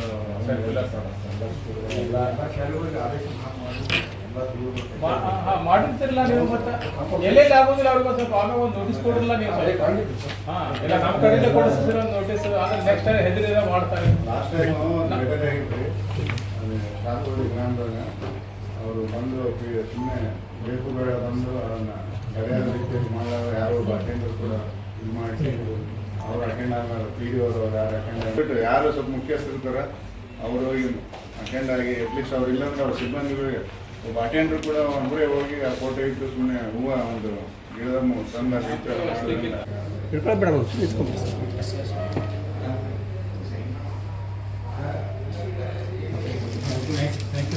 ಇಂದಾನೆ ಆಚರಣೆ ಆಗ್ತದೆ. ಆ ಒಂದು ನಿಮಿಷದಲ್ಲಿ ಒಂದು ಪೂರ್ವ ಸಭೆಯನ್ನು ಜಿಲ್ಲಾಧಿಕಾರಿಗಳ ಒಂದು ಸಭೆಯಿಂದ ಸಭೆ ಏರ್ಪಡಿಸಲಾಗಿದೆ. ಅದಕ್ಕೆ ಮುಖಂಡರಾಗಿ ಭಾಗವಹಿಸಿದ್ದಾರೆ ನಮ್ಮ ನಾಮಿನೇಟೆಡ್ ಕಮಿಷನರ್, ಆಮೇಲೆ ನರಸಣ್ಣ, ನಮ್ಮ ಗೌರವಾಧ್ಯಕ್ಷರು ಎಲ್ ವೆಂಕಟೇಶು, ಮಹಿಳಾ ಕಾರ್ಯದರ್ಶಿ ಅಶ್ವಿನಿ, ಆಮೇಲೆ ನಮ್ಮ ಮಹಿಳಾ ಅಧ್ಯಕ್ಷರು ಜಮ್ನಾ, ಮುಖಂಡರು ಹನುಮಂತಪ್ಪ, ನಮ್ಮ ಸಮಾಜದ ಟ್ರೆಸರರ್, ಆಮೇಲೆ ಈ ಸರ್ ಉಸ್ತುವಾರಿ ಆಂಜನೇಯ, ಆಮೇಲೆ MP ಗಳಲ್ಲಿ ನಾವು ಸತ್ಯ ಮನವಿ ಮಾಡ್ಕೊಂತೀವಿ ಅವ್ರನ್ನ ಬರಲಿಕ್ಕೆ. ಏನು ಸರ್ ತಮ್ಮ ಆಫೀಸ್ನ ಸ್ವಲ್ಪ ರಿಮೈಂಡ್ ಮಾಡಿ ಹೆಚ್ಚಿನ ಸಂಖ್ಯೆಯಲ್ಲಿ ಭಾಗವಹಿಸಿ ಆ ಜಯಂತಿಯನ್ನು ಅರ್ಥಪೂರ್ಣ ಆಚರಿಸೋಣ ಅಂತ ನಾನು ಕೇಳ್ತೀನಿ ಸರ್. ಧನ್ಯವಾದ. ನಾವು ಇವತ್ತು ಭಾಳ ಖುಷಿ ಆಯ್ತು ಆಗ್ತದೆ. ಇದೆಲ್ಲ ಅಂದ್ರೆ ಜಸ್ಟ್ ಅವರು ಬರ್ತಾರೋ ನಾವು ಮಾಡ್ತೇವೆ ಏನೋ ಒಂದು ಫಾರ್ಮಾಲಿಟಿಗೆ. ಓಕೆ, ನಾವು ಹೇಳ್ತೇವ್ರಿ ಇಲ್ಲಿ ಪ್ರೊಸೀಡಿಂಗ್ಸು ಎಲ್ಲರಿಗೆ ಕಳಿಸ್ಕೊಡ್ತೇವೆ, ಅಧಿಕಾರಿಗಳಿಗೂ ಹೇಳೋದಂತ. ಬಟ್ ಇವ್ರಿಗೆ ಏನದ ಜನಪ್ರತಿನಿಧಿಗಳು ತಾವ ಜಾಸ್ತಿ ರಿಕ್ವೆಸ್ಟ್ ಮಾಡ್ಕೋಬೇಕು. ನಾವು ಅವ್ರಿಗೆ ಹೇಳ್ತೇವೆ, ಬಟ್ ನಿಮ್ಮಾಗತ್ತೆ ನಾವು ಫೋರ್ಸ್ ಮಾಡೋಕ್ಕಾಗುತ್ತೆ. ಈಗ ಅದು 11 ಗಂಟೆಗೆ ಮಾಡೋದು ಡಿಸಿಷನ್ ನಮ್ಮ ರಂಗಮಂದಿರ ಒಳಗೆ. ಉಪನ್ಯಾಸಕರು ಯಾರು ತಮ್ಮ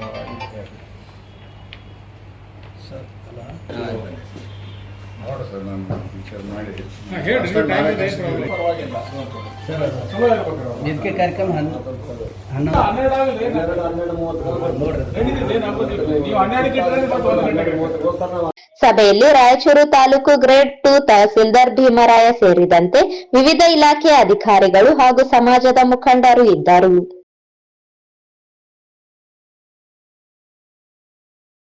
ಸ್ಥಳೀಯ ತಹಸೀಲ್ದಾರರ ಕಾರ್ಯಾಲಯದಲ್ಲಿ ಹಳೆ ಪಹಣಿ ಕೊಡುವುದಕ್ಕೆ ಸರ್ಕಾರದಿಂದ ನಿಗದಿಪಡಿಸಿದ ಶುಲ್ಕಕ್ಕಿಂತ ಅತಿ ಹೆಚ್ಚು ಹಣವನ್ನು ಬಡ ರೈತರಿಂದ ವಸೂಲಿ ಮಾಡುತ್ತಿರುವ ಸಿಬ್ಬಂದಿ ಇಮಾಂ ಪಾಷಾ ಮತ್ತು ಸುರೇಶ್ ತಂದೆ ಬುಡ್ಡಾಮಿಯಾ ಇವರನ್ನು ಕೆಲಸದಿಂದ ತೆಗೆದುಹಾಕಿ ಸೂಕ್ತ ಕಾನೂನು ಕ್ರಮ ಕೈಗೊಳ್ಳಬೇಕು ಎಂದು ಅಖಂಡ ಕರ್ನಾಟಕ ರಕ್ಷಣಾ ಸಮಿತಿ ರಾಜ್ಯ ಯುವ ಶಕ್ತಿಗಳ ಒಕ್ಕೂಟದ ವತಿಯಿಂದ ಜಿಲ್ಲಾಧಿಕಾರಿಗಳಿಗೆ ಮನವಿ ಸಲ್ಲಿಸಿ ಆಗ್ರಹಿಸಲಾಯಿತು. ರಾಯಚೂರು ತಹಸೀಲ್ದಾರ್ ಕಾರ್ಯಾಲಯದಲ್ಲಿ ಬಡ ರೈತರು ಹಳೆ ಪಹಣಿಗಾಗಿ ಅರ್ಜಿ ಸಲ್ಲಿಸಿ ಕೇಳಿದಾಗ ಸರ್ಕಾರವು ನಿಗದಿಪಡಿಸಿದ ಶುಲ್ಕವನ್ನು ಪಡೆದುಕೊಂಡು ಅವರಿಗೆ ದಾಖಲೆಗಳನ್ನು ಒದಗಿಸತಕ್ಕದ್ದು. ಆದರೆ ಅಲ್ಲಿನ ಸಿಬ್ಬಂದಿಗಳಾದ ಇಜಾಂ ಪಾಷಾ, ಖಾಸಗಿ ವ್ಯಕ್ತಿಯಾದ ಸುರೇಶ್ ತಂದೆ ಬುಡ್ಡಾಮಿಯಾರವರನ್ನು ಕೆಲಸಕ್ಕೆ ಇಟ್ಟುಕೊಂಡು ಆತನಿಗೆ ಹಳೆ ಪಹಣಿ ಕೇಳುವವರಿಗೆ ಸರ್ಕಾರ ನಿಗದಿಪಡಿಸಿದ ಶುಲ್ಕಕ್ಕಿಂತ ಅತಿ ಹೆಚ್ಚು ಅಂದರೆ 5,000ದಿಂದ 10,000ವರೆಗೆ ಕೇಳುತ್ತಿದ್ದಾರೆ. ಅದಕ್ಕೆ ಇಷ್ಟೊಂದು ಹಣ ಯಾಕೆ ಕೊಡಬೇಕು ಎಂದು ಕೇಳಿದ್ದಾರೆ. ಆತನು ಮೇಲಧಿಕಾರಿಗಳು ಅಂದರೆ ತಹಸೀಲ್ದಾರರಿಗೆ, ಇಮಾಂ ಪಾಷಾ ಹಾಗೂ ಇನ್ನಿತರರು ಕಚೇರಿಯ ಸಿಬ್ಬಂದಿಗಳಿಗೆ ಕೊಡಬೇಕು ಎಂದು ಹೇಳುತ್ತಿದ್ದಾನೆ. ಅವರಿಂದ ಪಡೆದುಕೊಂಡ ಹಳೆಯ ಪಹಣಿಗಳನ್ನು ನೀಡುತ್ತಿದ್ದಾರೆ. ಈ ವಿಷಯವನ್ನು ಹಲವಾರು ಬಾರಿ ದೂರುಗಳು ಮತ್ತು ಮೌಖಿಕವಾಗಿ ತಹಸೀಲ್ದಾರರಿಗೆ ಹೇಳಿದರೂ ಸಹ ಯಾವುದೇ ಕ್ರಮ ಕೈಗೊಳ್ಳದೆ ಹಾಗೆಯೇ ವರ್ತಿಸುತ್ತಿದ್ದಾರೆ. ಇದು ಸುಮಾರು ವರ್ಷಗಳಿಂದ ನಡೆಯುತ್ತಾ ಬಂದಿರುತ್ತದೆ.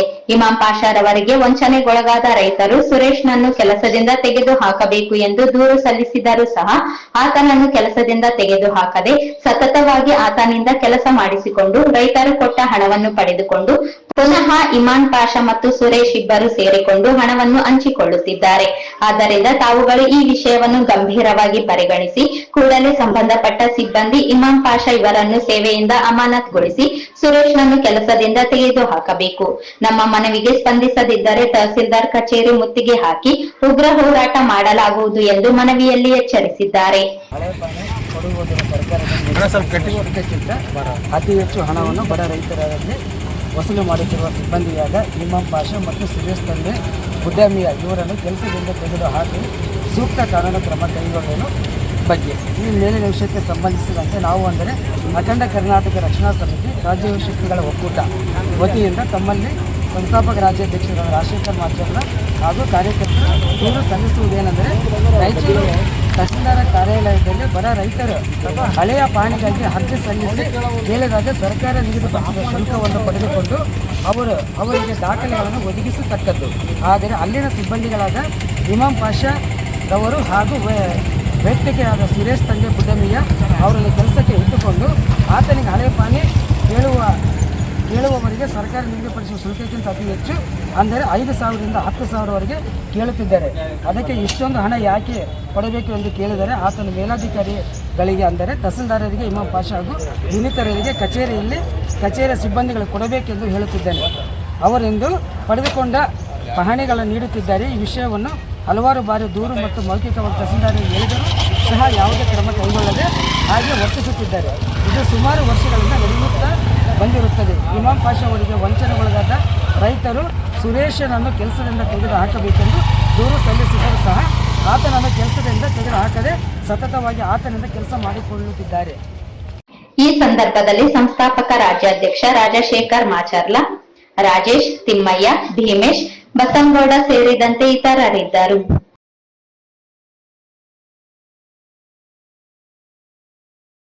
ಈಗ ಜಾಹೀರಾತು. ನೀವೇನಾದ್ರೂ ಸಣ್ಣ ಪುಟ್ಟ ಕೆಲಸ ಮಾಡ್ತಿದ್ದೀರಾ? ಅದ್ರಲ್ಲಿ ನಿಮ್ಗೆ ಸಂಬಳ ಸಾಕಾಗ್ತಿಲ್ವಾ? ಇನ್ಕಮ್ ಏನು ಬರ್ತಿಲ್ವಾ? ಬರೋ ಸಂಬಳದಲ್ಲಿ ಜೀವ ನಡ್ಸಕ್ ಆಗ್ತಿಲ್ವಾ? ಸೈಡ್ ಬಿಸ್ನೆಸ್ ಮಾಡಿ ಇನ್ಕಮ್ ಗಳಿಸೋ ಆಸೆ ಇದೆನಾ?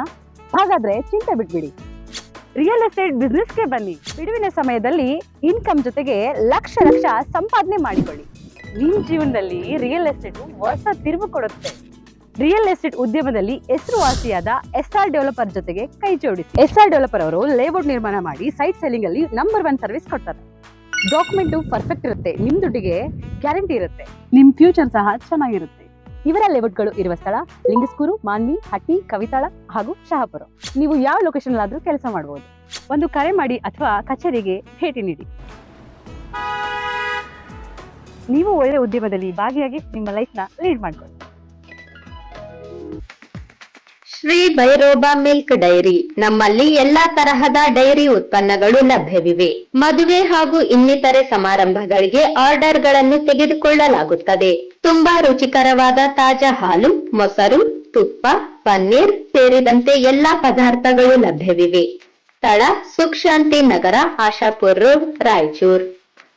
Mobile number 9035061741 9353647408. ಜಾಹೀರಾತಿನ ನಂತರ ಅಮೋಘ ವಾರ್ತೆಗಳಿಗೆ ಪುನಃ ಸ್ವಾಗತ. ರಾಯಚೂರು ಸವಿತಾ ಮಹರ್ಷಿ ಜಯಂತಿಯನ್ನು ಫೆಬ್ರವರಿ 4ರಂದು ಅರ್ಥಪೂರ್ಣವಾಗಿ ಆಚರಿಸಲು ಅಗತ್ಯ ಸಿದ್ಧತೆ ಮಾಡಿಕೊಳ್ಳಲು ಅಪರ ಜಿಲ್ಲಾಧಿಕಾರಿ ಶಿವಾನಂದ್ ಸಂಬಂಧಿಸಿದ ಅಧಿಕಾರಿಗಳಿಗೆ ಸೂಚನೆ ನೀಡಿದರು. ನಗರದ ಜಿಲ್ಲಾಧಿಕಾರಿಗಳ ಕಚೇರಿಯ ಸಭಾಂಗಣದಲ್ಲಿ ಇಂದು ನಡೆದ ಪೂರ್ವಭಾವಿ ಸಿದ್ಧತಾ ಸಭೆಯ ಅಧ್ಯಕ್ಷತೆ ವಹಿಸಿ ಮಾತನಾಡಿದರು. ಫೆಬ್ರವರಿ 4ರ ಬೆಳಗ್ಗೆ 9 ಗಂಟೆಗೆ ಸವಿತಾ ಮಹರ್ಷಿ ಭಾವಚಿತ್ರ ಮೆರವಣಿಗೆಯು ಆರಂಭವಾಗಿ ಬೆಳಿಗ್ಗೆ 11 ಗಂಟೆಗೆ ನಗರದ ಪಂಡಿತ ಸಿದ್ದರಾಮ ಜಂಬಲ್ದಿನ್ನೆ ರಂಗಮಂದಿರವರೆಗೆ ಸಂಚರಿಸಲಿದ್ದು, ಮಹಾನಗರ ಪಾಲಿಕೆಯ ಅಧಿಕಾರಿಗಳು ಈ ಬಗ್ಗೆ ಕಾಳಜಿ ವಹಿಸಿ ಮೆರವಣಿಗೆ ಹೊರಡುವ ಮಾರ್ಗದಲ್ಲಿ ಮತ್ತು ರಂಗಮಂದಿರದ ಆವರಣದ ಸುತ್ತಲೂ ಶುಚಿತ್ವಕ್ಕೆ ಅಗತ್ಯ ಏರ್ಪಾಡು ಮಾಡಬೇಕು. ಕಾರ್ಯಕ್ರಮದಲ್ಲಿ ಭಾಗಿಯಾಗುವ ವಿದ್ಯಾರ್ಥಿಗಳು ಮತ್ತು ಸಾರ್ವಜನಿಕರಿಗೆ ಅನುಕೂಲವಾಗುವಂತೆ ರಂಗಮಂದಿರದ ಆವರಣದಲ್ಲಿ ಕುಡಿಯುವ ನೀರಿನ ವ್ಯವಸ್ಥೆಯನ್ನು ಮಾಡಬೇಕು ಎಂದು ಸೂಚನೆ ನೀಡಿದರು. ಕನ್ನಡ ಮತ್ತು ಸಂಸ್ಕೃತಿ ಇಲಾಖೆಯ ಅಧಿಕಾರಿಗಳು ಅಂದು ಈ ಕಾರ್ಯಕ್ರಮಕ್ಕೆ ಕಲಾ ತಂಡಗಳ ವ್ಯವಸ್ಥೆ ಮಾಡಬೇಕು ಎಂದು ತಿಳಿಸಿದರು. ಶಿಷ್ಟಾಚಾರದಂತೆ ಆಹ್ವಾನ ಪತ್ರಿಕೆ ಮುದ್ರಿಸಿ ವಿತರಿಸಬೇಕು. ಜೊತೆಗೆ ವೇದಿಕೆ ಕಾರ್ಯಕ್ರಮವು ನಡೆಯಬೇಕು ಎಂದು ಸೂಚನೆ ನೀಡಿದರು. ಜಿಲ್ಲಾಡಳಿತ ಹಾಗೂ ಕನ್ನಡ ಮತ್ತು ಸಂಸ್ಕೃತಿ ಇಲಾಖೆಯಿಂದ ನಡೆಯುವ ಈ ಸಮಾರಂಭದಲ್ಲಿ ಅಧಿಕಾರಿಗಳು ಹಾಗೂ ಸಿಬ್ಬಂದಿ ಮತ್ತು ಸಮಾಜದ ಮುಖಂಡರು ಹಾಗೂ ಶಾಲಾ ಕಾಲೇಜಿನ ಮಕ್ಕಳು ಹೆಚ್ಚಿನ ಸಂಖ್ಯೆಯಲ್ಲಿ ಆಗಮಿಸಿ ಕಾರ್ಯಕ್ರಮವನ್ನು ಯಶಸ್ವಿಗೊಳಿಸಬೇಕು ಎಂದು ಕೋರಿದರು. ಪತ್ರಿಕಾ ಮಾಧ್ಯಮದವರಿಗೂ ತುಂಬು ಹೃದಯದ ಸ್ವಾಗತವನ್ನು ಕೋರ್ತಾ ಇದ್ದೇನೆ.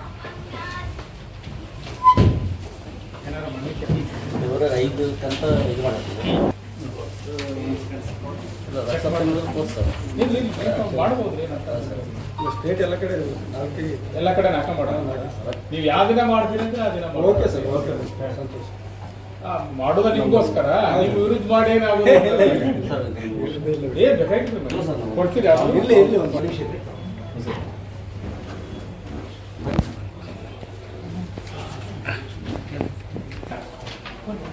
11ನೇ ತಾರೀಕಿಂದ 17ಕ್ಕೆ ಮಾಡಿದ್ದೇವಲ್ರಿ? ಯಾವ್ದ್ರಿ ಅದ? ಇದು 4ನೇ ತಾರೀಕು ಮಾಡೋಣ. ಏನ್ ಬೇಕಾದ್ರೆ 4ನೇ ತಾರೀಕು ಸೋಮವಾರ ಮಂಗಳವಾರ. ಈಗ ಅವತ್ತ 11 ಗಂಟೆಗೆ ನಮ್ಮ ರಂಗಮಂದಿರದಾಗ ಕಾರ್ಯಕ್ರಮ ಎವ್ರಿ ಇಯರ್ ಸೇಮ್ ಅಲ್ಲೇ ಮಾಡ್ತೀವಿ. ಅಲ್ಲಿ ಮಾಡೋಣ. ಮೆರವಣಿಗೆ ಎಲ್ಲಿಂದ ಮಾಡ್ತೀವಿ? ಎಲ್ಲ ಅಲ್ಲಿ ಏನ್ ಇದು ಸವಿತಾ ಸವಿತಾ ಮಾರ್ಷಿ ಅಂತ ಎಷ್ಟು ಗಂಟೆಗೆ ಶುರು ಮಾಡೋದು? 10 ಗಂಟೆ ಬಿಡ್ರಿ. ಓಕೆ, ಬಟ್ ನಾವು 9 ಗಂಟೆಗೆ ಕೊಡೋಣ. 9 ಗಂಟೆಗೆ ಕೊಟ್ಟರೆ ಎಲ್ಲ ಜನ ಸೇರೋದು 10 ಗಂಟೆಗೆ.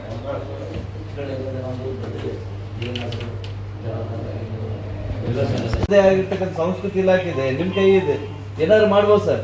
ಲಾಸ್ಟ್ ಟೈಮ್ ಏನಾದ್ರು ದುಡ್ಡು ಕೊಡ್ತೀವ್ರಿ ನೀವೇ ಮಾಡ್ಕಂತ ಅಂದ್ರು. ಆ ರೀತಿ ಇದಲ್ಲ. ಈ ಮ್ಯಾಕ್ಸಿಮಮ್ ಏನಾಗ್ತಾರೆ ಅದೇ ರೀತಿ ನಮ್ಗೆ ಕೇಳ್ತಾರೆ, ನೀವು ಒಬ್ಬರ ನೀವು ಮಾಡ್ರಿ ಅಂತ ಹೇಳಿದ್ರು. ಇಲ್ಲಾಂದ್ರೆ ಏನ್ ಹೇಳ್ತಾರೆ ಸರ್, ನಾವು ಕರೆಸ್ಕೊತೇವಿ. ಕೆಲವೊಂದು ಸಮಾಜದ ಅವ್ರದ ಕಲಾ ತಂಡಗಳು ಇರ್ತಾವ. ಅವ್ರೇನ್ ಹೇಳ್ತಾರೆ ಸರ್, ನಮ್ಮವ್ರ ಆದಾರ ನಾವು ಸ್ವಲ್ಪ ಹೆಚ್ಚು ಕಡಿಮೆ ಗೌರ್ಮೆಂಟ್ ಗ್ರ್ಯಾಂಡ್ ನಾವು ಕರೆಸ್ತೇವೆ. ಇಲ್ಲ ಸರ್, ಕಲಾ ತಂಡ ನಮ್ಮ ಸವಿತಾ ಮಹರ್ಷಿ ಕಲಾವಿದರು ಬಹಳಷ್ಟು ಜನ ಇದ್ದಾರೆ. ಕಲಾ ತಂಡ ನಾವೇ ಮೆರವಣಿಗೆ ಮುಖಾಂತರ ಭಾಷಣ ಬರ್ತೀವಿ. ಬಟ್ ನಮಗೆ ವೇದಿಕೆ ತಂಡಗಳು ನಿಮ್ಮ ಇಲಾಖೆಯಿಂದ ಕರೆಸ್ತಿದ್ರು. ಬಟ್ ಈ ಸಲ ಅದು ಬೇಡ, ನಾವೇ ಅದು ವ್ಯವಸ್ಥೆ ಮಾಡ್ಕೊಂತೀವಿ. ಬಟ್ ವೇದಿಕೆ ಕಾರ್ಯಕ್ರಮ ನಮ್ಮ ಕಲಾವಿದರು ಸಾಕಷ್ಟು ವೇದಿಕೆ ಮೇಲೆ ಬಾರಿಸೋ ಕಲಾವಿದರಾದಾಗ ವೇದಿಕೆ ಮೇಲೆ ಕಾರ್ಯಕ್ರಮ ಅವಕಾಶ ಮಾಡ್ತೀವಿ. ನಾಳೆಗೆ ನಮ್ಮವರೇ ನಿಮ್ಮವ್ರು ಕೊಡ್ತೇವೆ ವೇದಿಕೆ. ಸಭೆಯಲ್ಲಿ ರಾಯಚೂರು ತಾಲೂಕು ಗ್ರೇಡ್ 2 ತಹಸೀಲ್ದಾರ್ ಭೀಮರಾಯ ಸೇರಿದಂತೆ ವಿವಿಧ ಇಲಾಖೆಯ ಅಧಿಕಾರಿಗಳು ಹಾಗೂ ಸಮಾಜದ ಮುಖಂಡರು ಇದ್ದರು.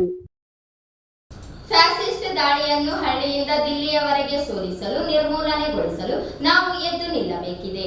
ಈ ಮಹತ್ವದ ಉದ್ದೇಶದಿಂದ 20ಕ್ಕೂ ಹೆಚ್ಚು ಸಂಘಟನೆಗಳು ಒಗ್ಗೂಡಿ ಮನುವಾದಿ ಫ್ಯಾಸಿಸ್ಟ್ ವಿರೋಧಿ ಜನತಾ ರಂಗವನ್ನು ಕಟ್ಟಿಕೊಂಡು ಸಮಾವೇಶ ನಡೆಸಲಿದ್ದೇವೆ ಎಂದು ಹಿರಿಯ ಹೋರಾಟಗಾರ ಆರ್ ಮಾನಸಯ್ಯ ತಿಳಿಸಿದರು. ಪಟ್ಟಣದ ಪತ್ರಿಕಾ ಭವನದಲ್ಲಿ ಕರೆದ ಪತ್ರಿಕಾಗೋಷ್ಠಿಯನ್ನು ಉದ್ದೇಶಿಸಿ ಮಾತನಾಡಿ, ಜನವರಿ 30ರಂದು ಗಾಂಧೀಜಿಯವರನ್ನು ಆರ್ಎಸ್ಎಸ್ನ ಭಯೋತ್ಪಾದಕ ನಾಥೂರ್ ಗೋಡ್ಸೆ ಹತ್ಯೆಗೈದ ದಿನ. ಈ ದಿನವನ್ನು ಆರ್ಎಸ್ಎಸ್ ದಾಳಿಗೆ ಪ್ರಾಣ ಬಲಿಕೊಟ್ಟ ಎಂಎಂ ಕಲ್ಬುರ್ಗಿ, ಗೌರಿ ಲಂಕೇಶ್, ದಾಬೋಲ್ಕರ್, ಪನ್ಸಾರೆ ಹಾಗೂ ಗುಜರಾತ್, ದೆಹಲಿ, ಮಣಿಪುರದಲ್ಲಿ ಕಗ್ಗೊಲೆಗೀಡಾದ ಸಾವಿರಾರು ಜನರ ಶೋಕ ದಿನವೆಂದು ನಾವು ಆಚರಿಸಲಿದ್ದೇವೆ ಎಂದು ತಿಳಿಸಿದರು. ಜೊತೆಗೆ ದಲಿತ, ಹಿಂದುಳಿದ, ಆದಿವಾಸಿ ಯುವಕರು, ಬುದ್ಧಿಜೀವಿಗಳು, ಜಾತಿವಾದಿ, ಜನಾಂಗ ದ್ವೇಷಿ, ಆರ್ಎಸ್ಎಸ್ ತೊರೆದು ಬುದ್ಧ, ಬಸವ, ಬಾಬಾ ಸಾಹೇಬ್ ಹಾಗೂ ಭಗತ್ ಸಿಂಗರ ಭಾರತ ಕಟ್ಟಲು ಮುಂದೆ ಬರಬೇಕು ಎಂದು ಕರೆ ಕೊಡಲಿದ್ದೇವೆ ಎಂದರು. ಲಿಂಗಸುಗೂರು ಪಟ್ಟಣದ ಬೈಪಾಸ್ ರಸ್ತೆಯಲ್ಲಿರುವ ಶರಣೆ ಆಯ್ದಕ್ಕಿ ಲಕ್ಕಮ್ಮ ಮೈದಾನದಲ್ಲಿ ಜಗದ್ಗುರು ತಿಂತಣಿ ಮೌನೇಶ್ವರ ಗುರು ಖಾದರಿ ಪೀಠ ವೇದಿಕೆಯಲ್ಲಿ ಸಮಾವೇಶ ನಡೆಯಲಿದೆ ಎಂದು ತಿಳಿಸಿದರು. ಜೊತೆಗೆ ಅವತ್ತು ಎಲ್ಲರನ್ನೂ ನೆನೆಸ್ಕೊಳ್ತೀವಿ, ಯಾರ್ಯಾರನ್ನ ಈ ಭಯೋತ್ಪಾದಕರು ಕೊಂದಿದ್ದಾರೆ, ಈ ಭಯೋತ್ಪಾದಕ ಸಂಘಟನೆ ಮೂಲಕ ಹತರಾಗಿದ್ದಾರೆ. ಶಾಂತಿ, ಸಮೃದ್ಧಿ, ಸಮಾನತೆ, ಸಾಮಾಜಿಕ ಕಳಕಳಿಗಾಗಿ, ದೇಶದ ಅಖಂಡತೆಗಾಗಿ ಹೋರಾಟ ಮಾಡಿ ಯಾರು ಬಲಿಯಾಗಿರೋರಿಗೆ ಪ್ರಸಿದ್ಧ ಪತ್ರಕರ್ತೆ, ದೇಶಕ್ಕಾಗಿ ಪ್ರಾಣ ಕೊಟ್ಟಂತ ಪತ್ರಕರ್ತೆ ಗೌರಿ ಲಂಕೇಶ್ ನಾವು ನೆನೆಸ್ಕೊಳ್ತೀವಿ. ಈ ನಾಡು ಕಾಣಲಾರ್ದಂಥ ಅತಿ ದೊಡ್ಡ ಸಂಶೋಧಕ MM ಕಲಬುರ್ಗಿ ಅವ್ರನ್ನ ಕೊಂದಿದ್ದೇನೆ, ಅವ್ರನ್ನೂ ನೆನೆಸ್ಕೊಳ್ತೀವಿ. ಹಾಗೆಯೇ ದಾಬೋಲ್ಕರ್, ಪನ್ಸಾರೆ ತರಹ ಗುಜರಾತ್ನಲ್ಲಿ ಈ ಭಯೋತ್ಪಾದಕ ಸಂಘಟನೆಯ ದಾಳಿಗೆ ಬಲಿಯಾದಂಥ ಜನರ ಶೋಕ ದಿನವನ್ನು ಮಾಡ್ತೀವಿ. ಆಮೇಲೆ ಮಣಿಪುರದಲ್ಲಿ ನಡೆದಂಥ ಕೊಲೆಗಳು, ದೆಹಲಿ, ಯುಪಿ, ದೇಶದಾದ್ಯಂತ ಈ ಭಯೋತ್ಪಾದಕ ದಾಳಿಗೆ ಬಲಿಯಾದ ಜನಗಳ ಸ್ಮರಣ ದಿನನಾಗಿ 30ನ್ನು ಆಚರಿಸಿ ಮಾಡೋದ್ರ ಮೂಲಕ ಸಮಾವೇಶಗೊಳ್ತಿದ್ದೀವಿ.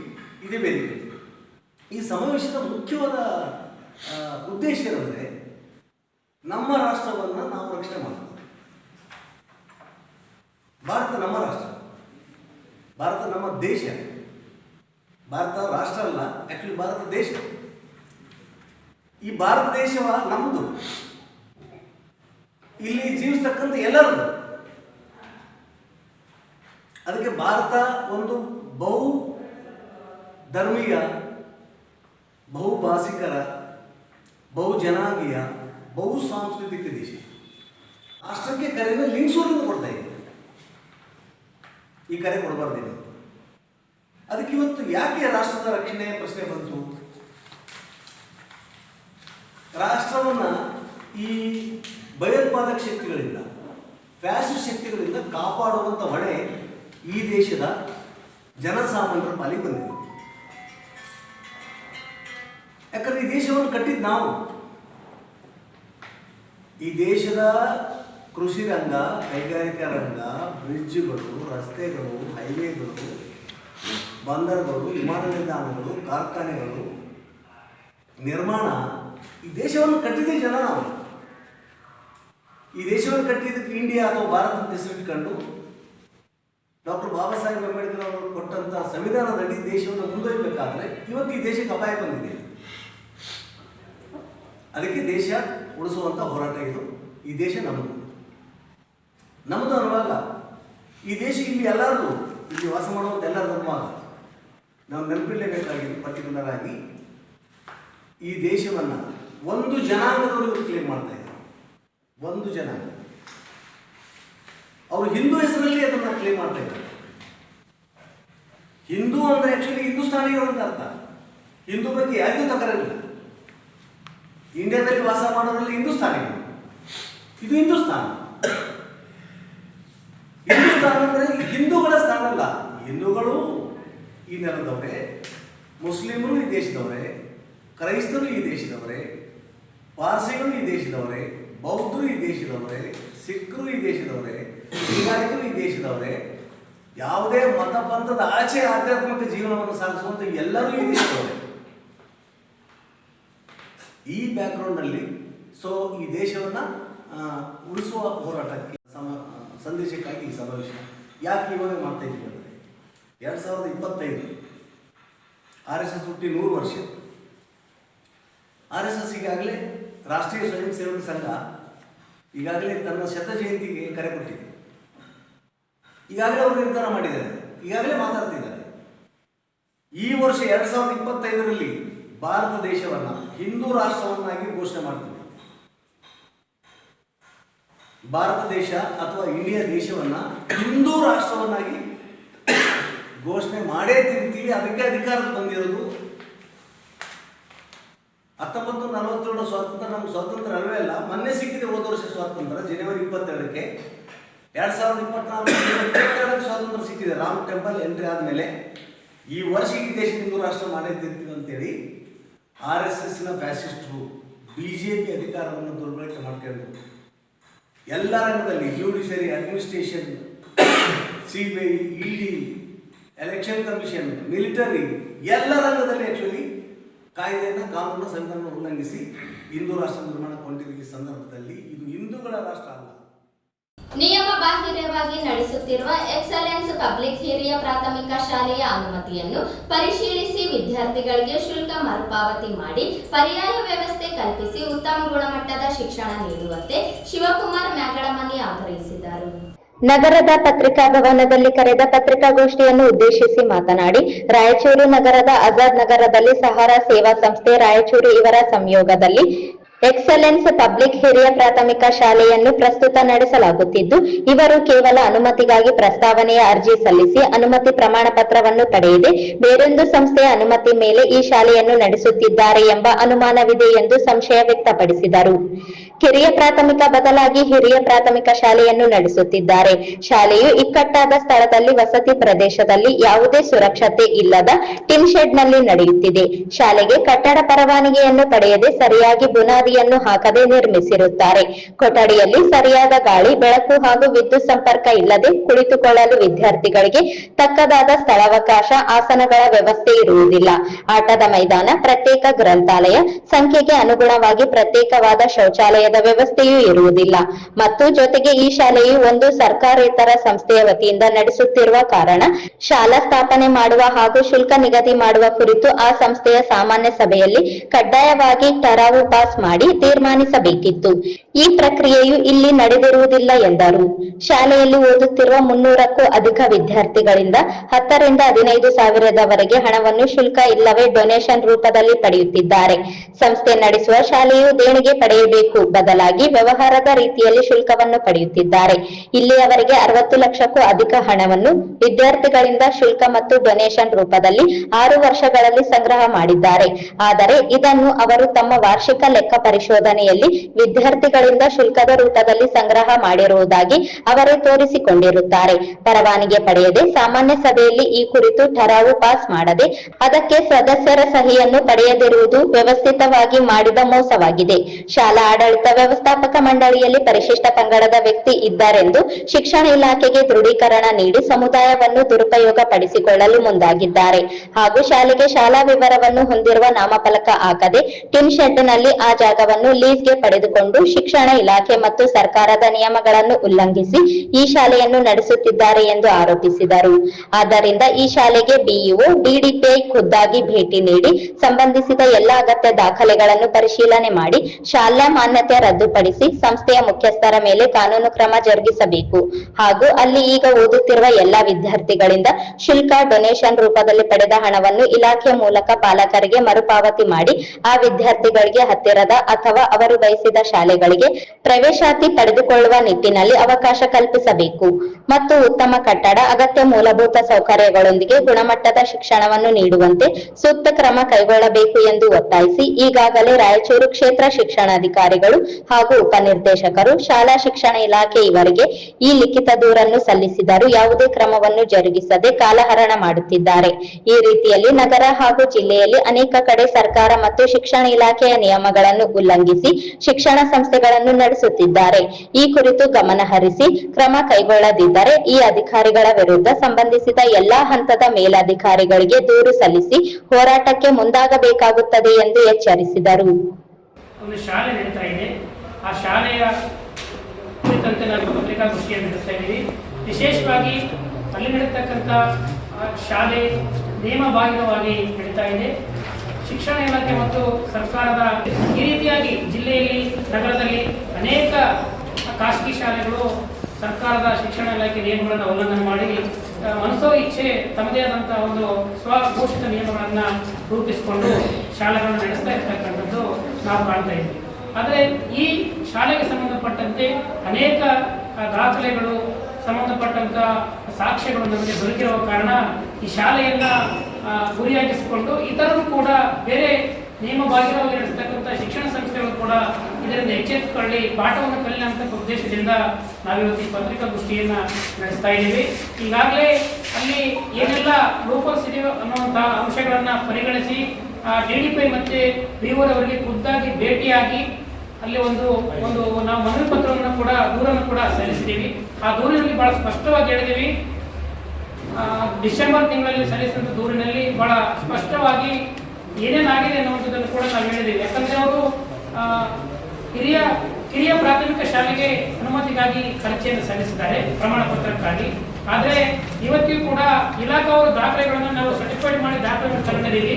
ಎಲ್ಲೂ ಕೂಡ ಅವರಿಗೆ ಅನುಮತಿಯನ್ನು ನೀಡಿರುವಂತಕ್ಕಂಥ ಅಂಶವನ್ನ ಈ ದಾಖಲಾತಿಗಳಲ್ಲಿ ನಾವು ಕಾಣಲಿಲ್ಲ. ಕೇವಲ ಒಂದು ಪ್ರಸ್ತಾವನೆಯನ್ನ ಶಿಕ್ಷಣ ಇಲಾಖೆಗೆ ಅವರು ಸಲ್ಲಿಸಿದ್ದಾರೆ. ಸಾಮಾನ್ಯವಾಗಿ ಪೋರ್ಟಲ್ನಲ್ಲಿ ಎಲ್ಲರೂ ಕೂಡ ಸಲ್ಲಿಸಲಿಕ್ಕೆ ಅವಕಾಶ ಇದೆ.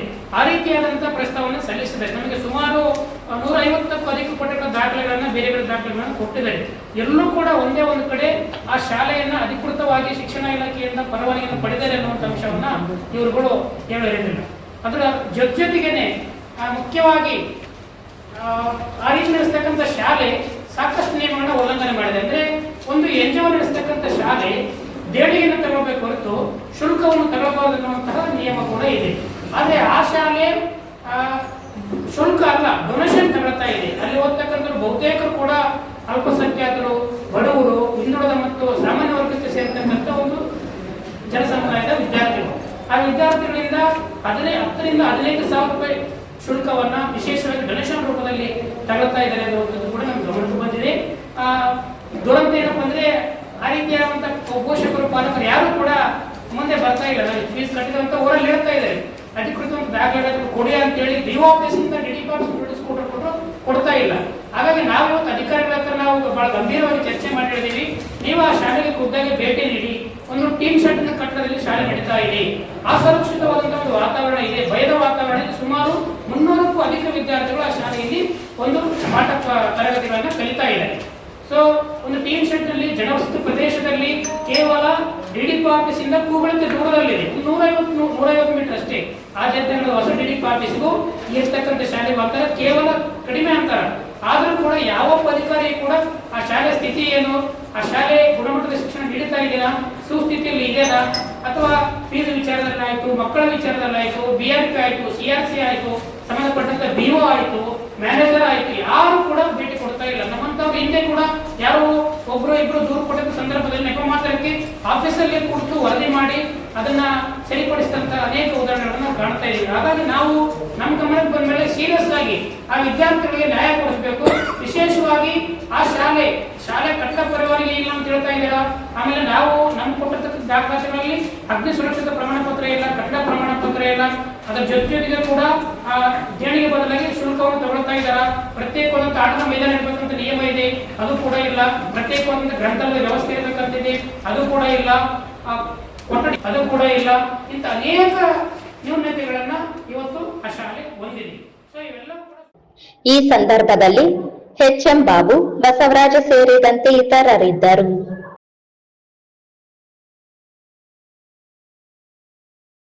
ಜನವರಿ 31ಕ್ಕೆ ಕನ್ನಡದ ರಾವುತ ಸಿನಿಮಾ ಬಿಡುಗಡೆಗೊಳಿಸಲಾಗುವುದು. ಉತ್ತರ ಕರ್ನಾಟಕ ಶೈಲಿಯಲ್ಲಿ ಚಿತ್ರೀಕರಿಸಿರುವ ಈ ಚಿತ್ರವು ಅಭಿಮಾನಿಗಳ ಪ್ರೇಕ್ಷಕರ ಮನ ಗೆಲ್ಲುವುದು ಖಚಿತ ಎಂದು ಚಿತ್ರ ನಿರ್ದೇಶಕ ಸಿದ್ದು ವಜರಪ್ಪ ಹೇಳಿದರು.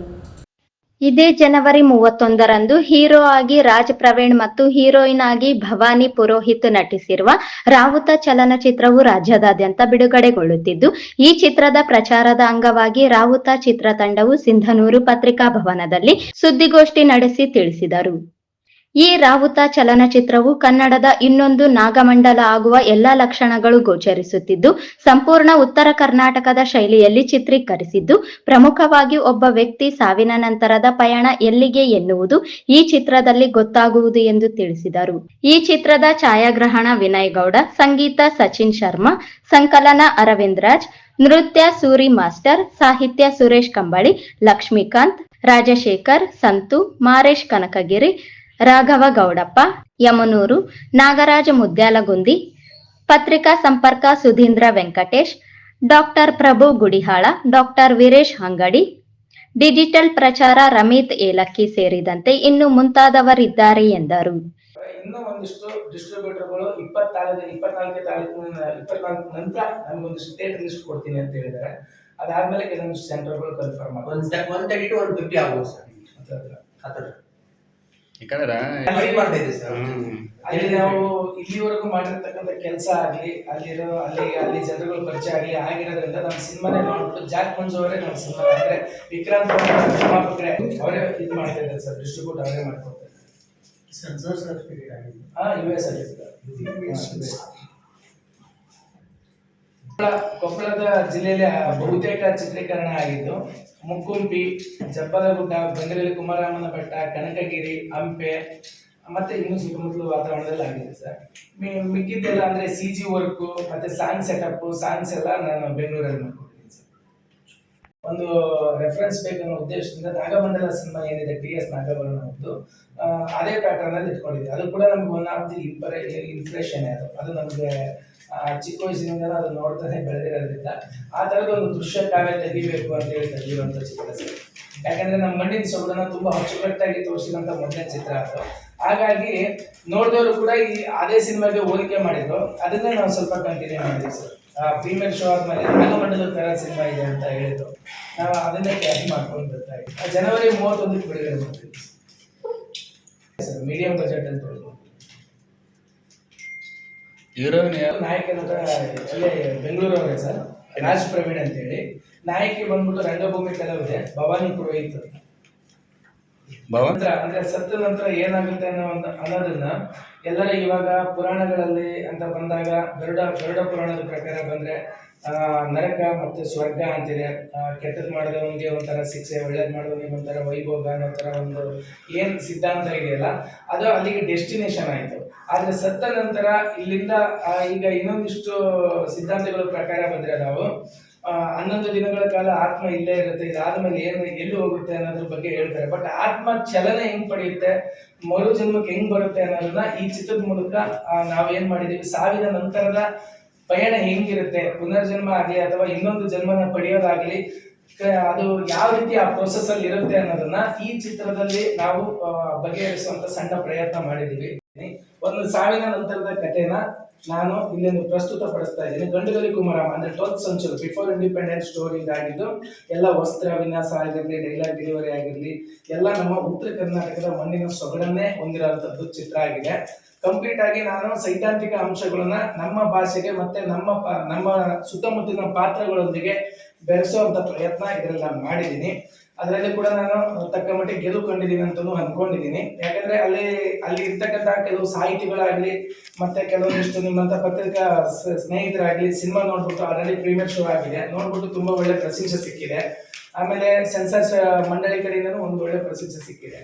ಹಾಗಾಗಿ ನಾವು ನಿಮ್ಗೋಸ್ಕರ ಅಂದ್ರೆ ಈ ಸಂದರ್ಭದಲ್ಲಿ ಸಹನಟರಾದ ಮಾರೇಶ್ ಕನಕಗಿರಿ, ರಾಘವ ಗೌಡಪ್ಪ, ಹರ್ಷವರ್ಧನ್, ನಿರ್ಮಾಪಕ ಈರಣ್ಣ, ಸುಭಾಷ್ ಬಡಿಗೇರ್ ಸೇರಿದಂತೆ ಅನೇಕರಿದ್ದರು. ಕೊನೆಯಲ್ಲಿ ಮತ್ತೊಮ್ಮೆ ಮುಖ್ಯಾಂಶಗಳು.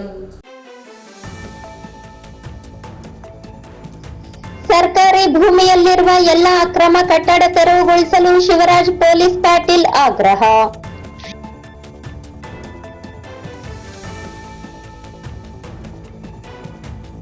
ಗಣರಾಜ್ಯೋತ್ಸವದ ಅಂಗವಾಗಿ ಧ್ವಜ ಸಂಹಿತೆಯ ಬಗ್ಗೆ 1 ದಿನದ ಕಾರ್ಯಾಗಾರ.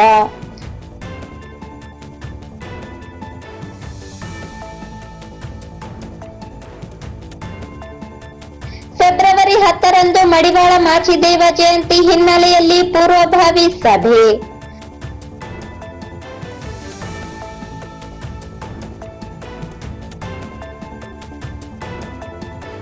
ಹಳೆ ಪಹಣಿ ಪಡೆದುಕೊಳ್ಳಲು ನಿಗದಿತ ಶುಲ್ಕಕ್ಕಿಂತ ಹೆಚ್ಚು ಹಣ ವಸೂಲಿ ಮಾಡುತ್ತಿರುವ ಸಿಬ್ಬಂದಿ ಅಮಾನತ್ಗೆ ಆಗ್ರಹ.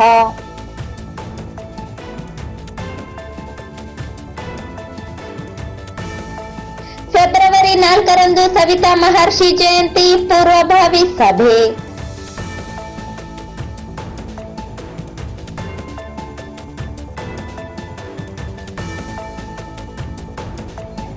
ರಂದು ಫ್ಯಾಸಿಸ್ಟ್ ವಿರುದ್ಧ ಬೃಹತ್ ಸಮಾವೇಶ ಆರ್ ಮಾನಸಯ್ಯ.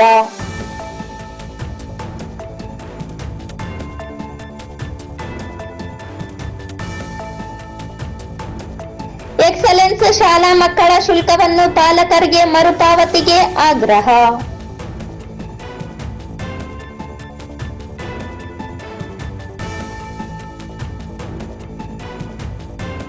ಮತ್ತು ಜನವರಿ 31ರಂದು ರಾಜ್ಯಾದ್ಯಂತ ರಾವುತ ಚಿತ್ರ ಬಿಡುಗಡೆ.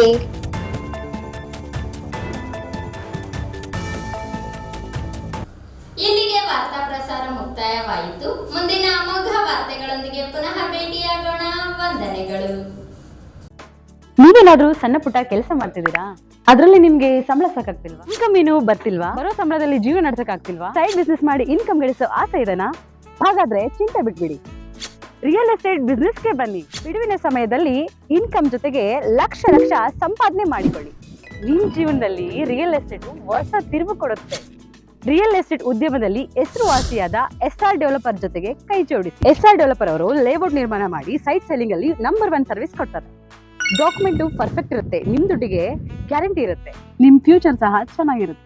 ಇವರ ಲೇಔಟ್ಗಳು ಇರುವ ಸ್ಥಳ ಲಿಂಗಸ್ಕೂರು, ಮಾನ್ವಿ, ಹಟ್ಟಿ, ಕವಿತಾಳ ಹಾಗೂ ಶಹಾಪುರ. ನೀವು ಯಾವ ಲೊಕೇಶನ್ ಆದ್ರೂ ಕೆಲಸ ಮಾಡಬಹುದು. ಒಂದು ಕರೆ ಮಾಡಿ ಅಥವಾ ಕಚೇರಿಗೆ ಭೇಟಿ ನೀಡಿ. ನೀವು ಒಳ್ಳೆ ಉದ್ಯಮದಲ್ಲಿ ಭಾಗಿಯಾಗಿ ನಿಮ್ಮ ಲೈಫ್ ನ ಲೀಡ್ ಮಾಡ್ಕೊಳ್ಳಿ.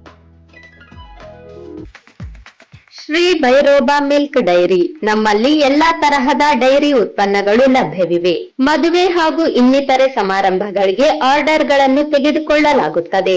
ತುಂಬಾ ರುಚಿಕರವಾದ ತಾಜಾ ಹಾಲು, ಮೊಸರು, ತುಪ್ಪ, ಪನ್ನೀರ್ ಸೇರಿದಂತೆ ಎಲ್ಲಾ ಪದಾರ್ಥಗಳು ಲಭ್ಯವಿವೆ. ಸ್ಥಳ ಸುಖ್ ಶಾಂತಿ ನಗರ, ಆಶಾಪುರ್ ರೋಡ್, ರಾಯಚೂರ್.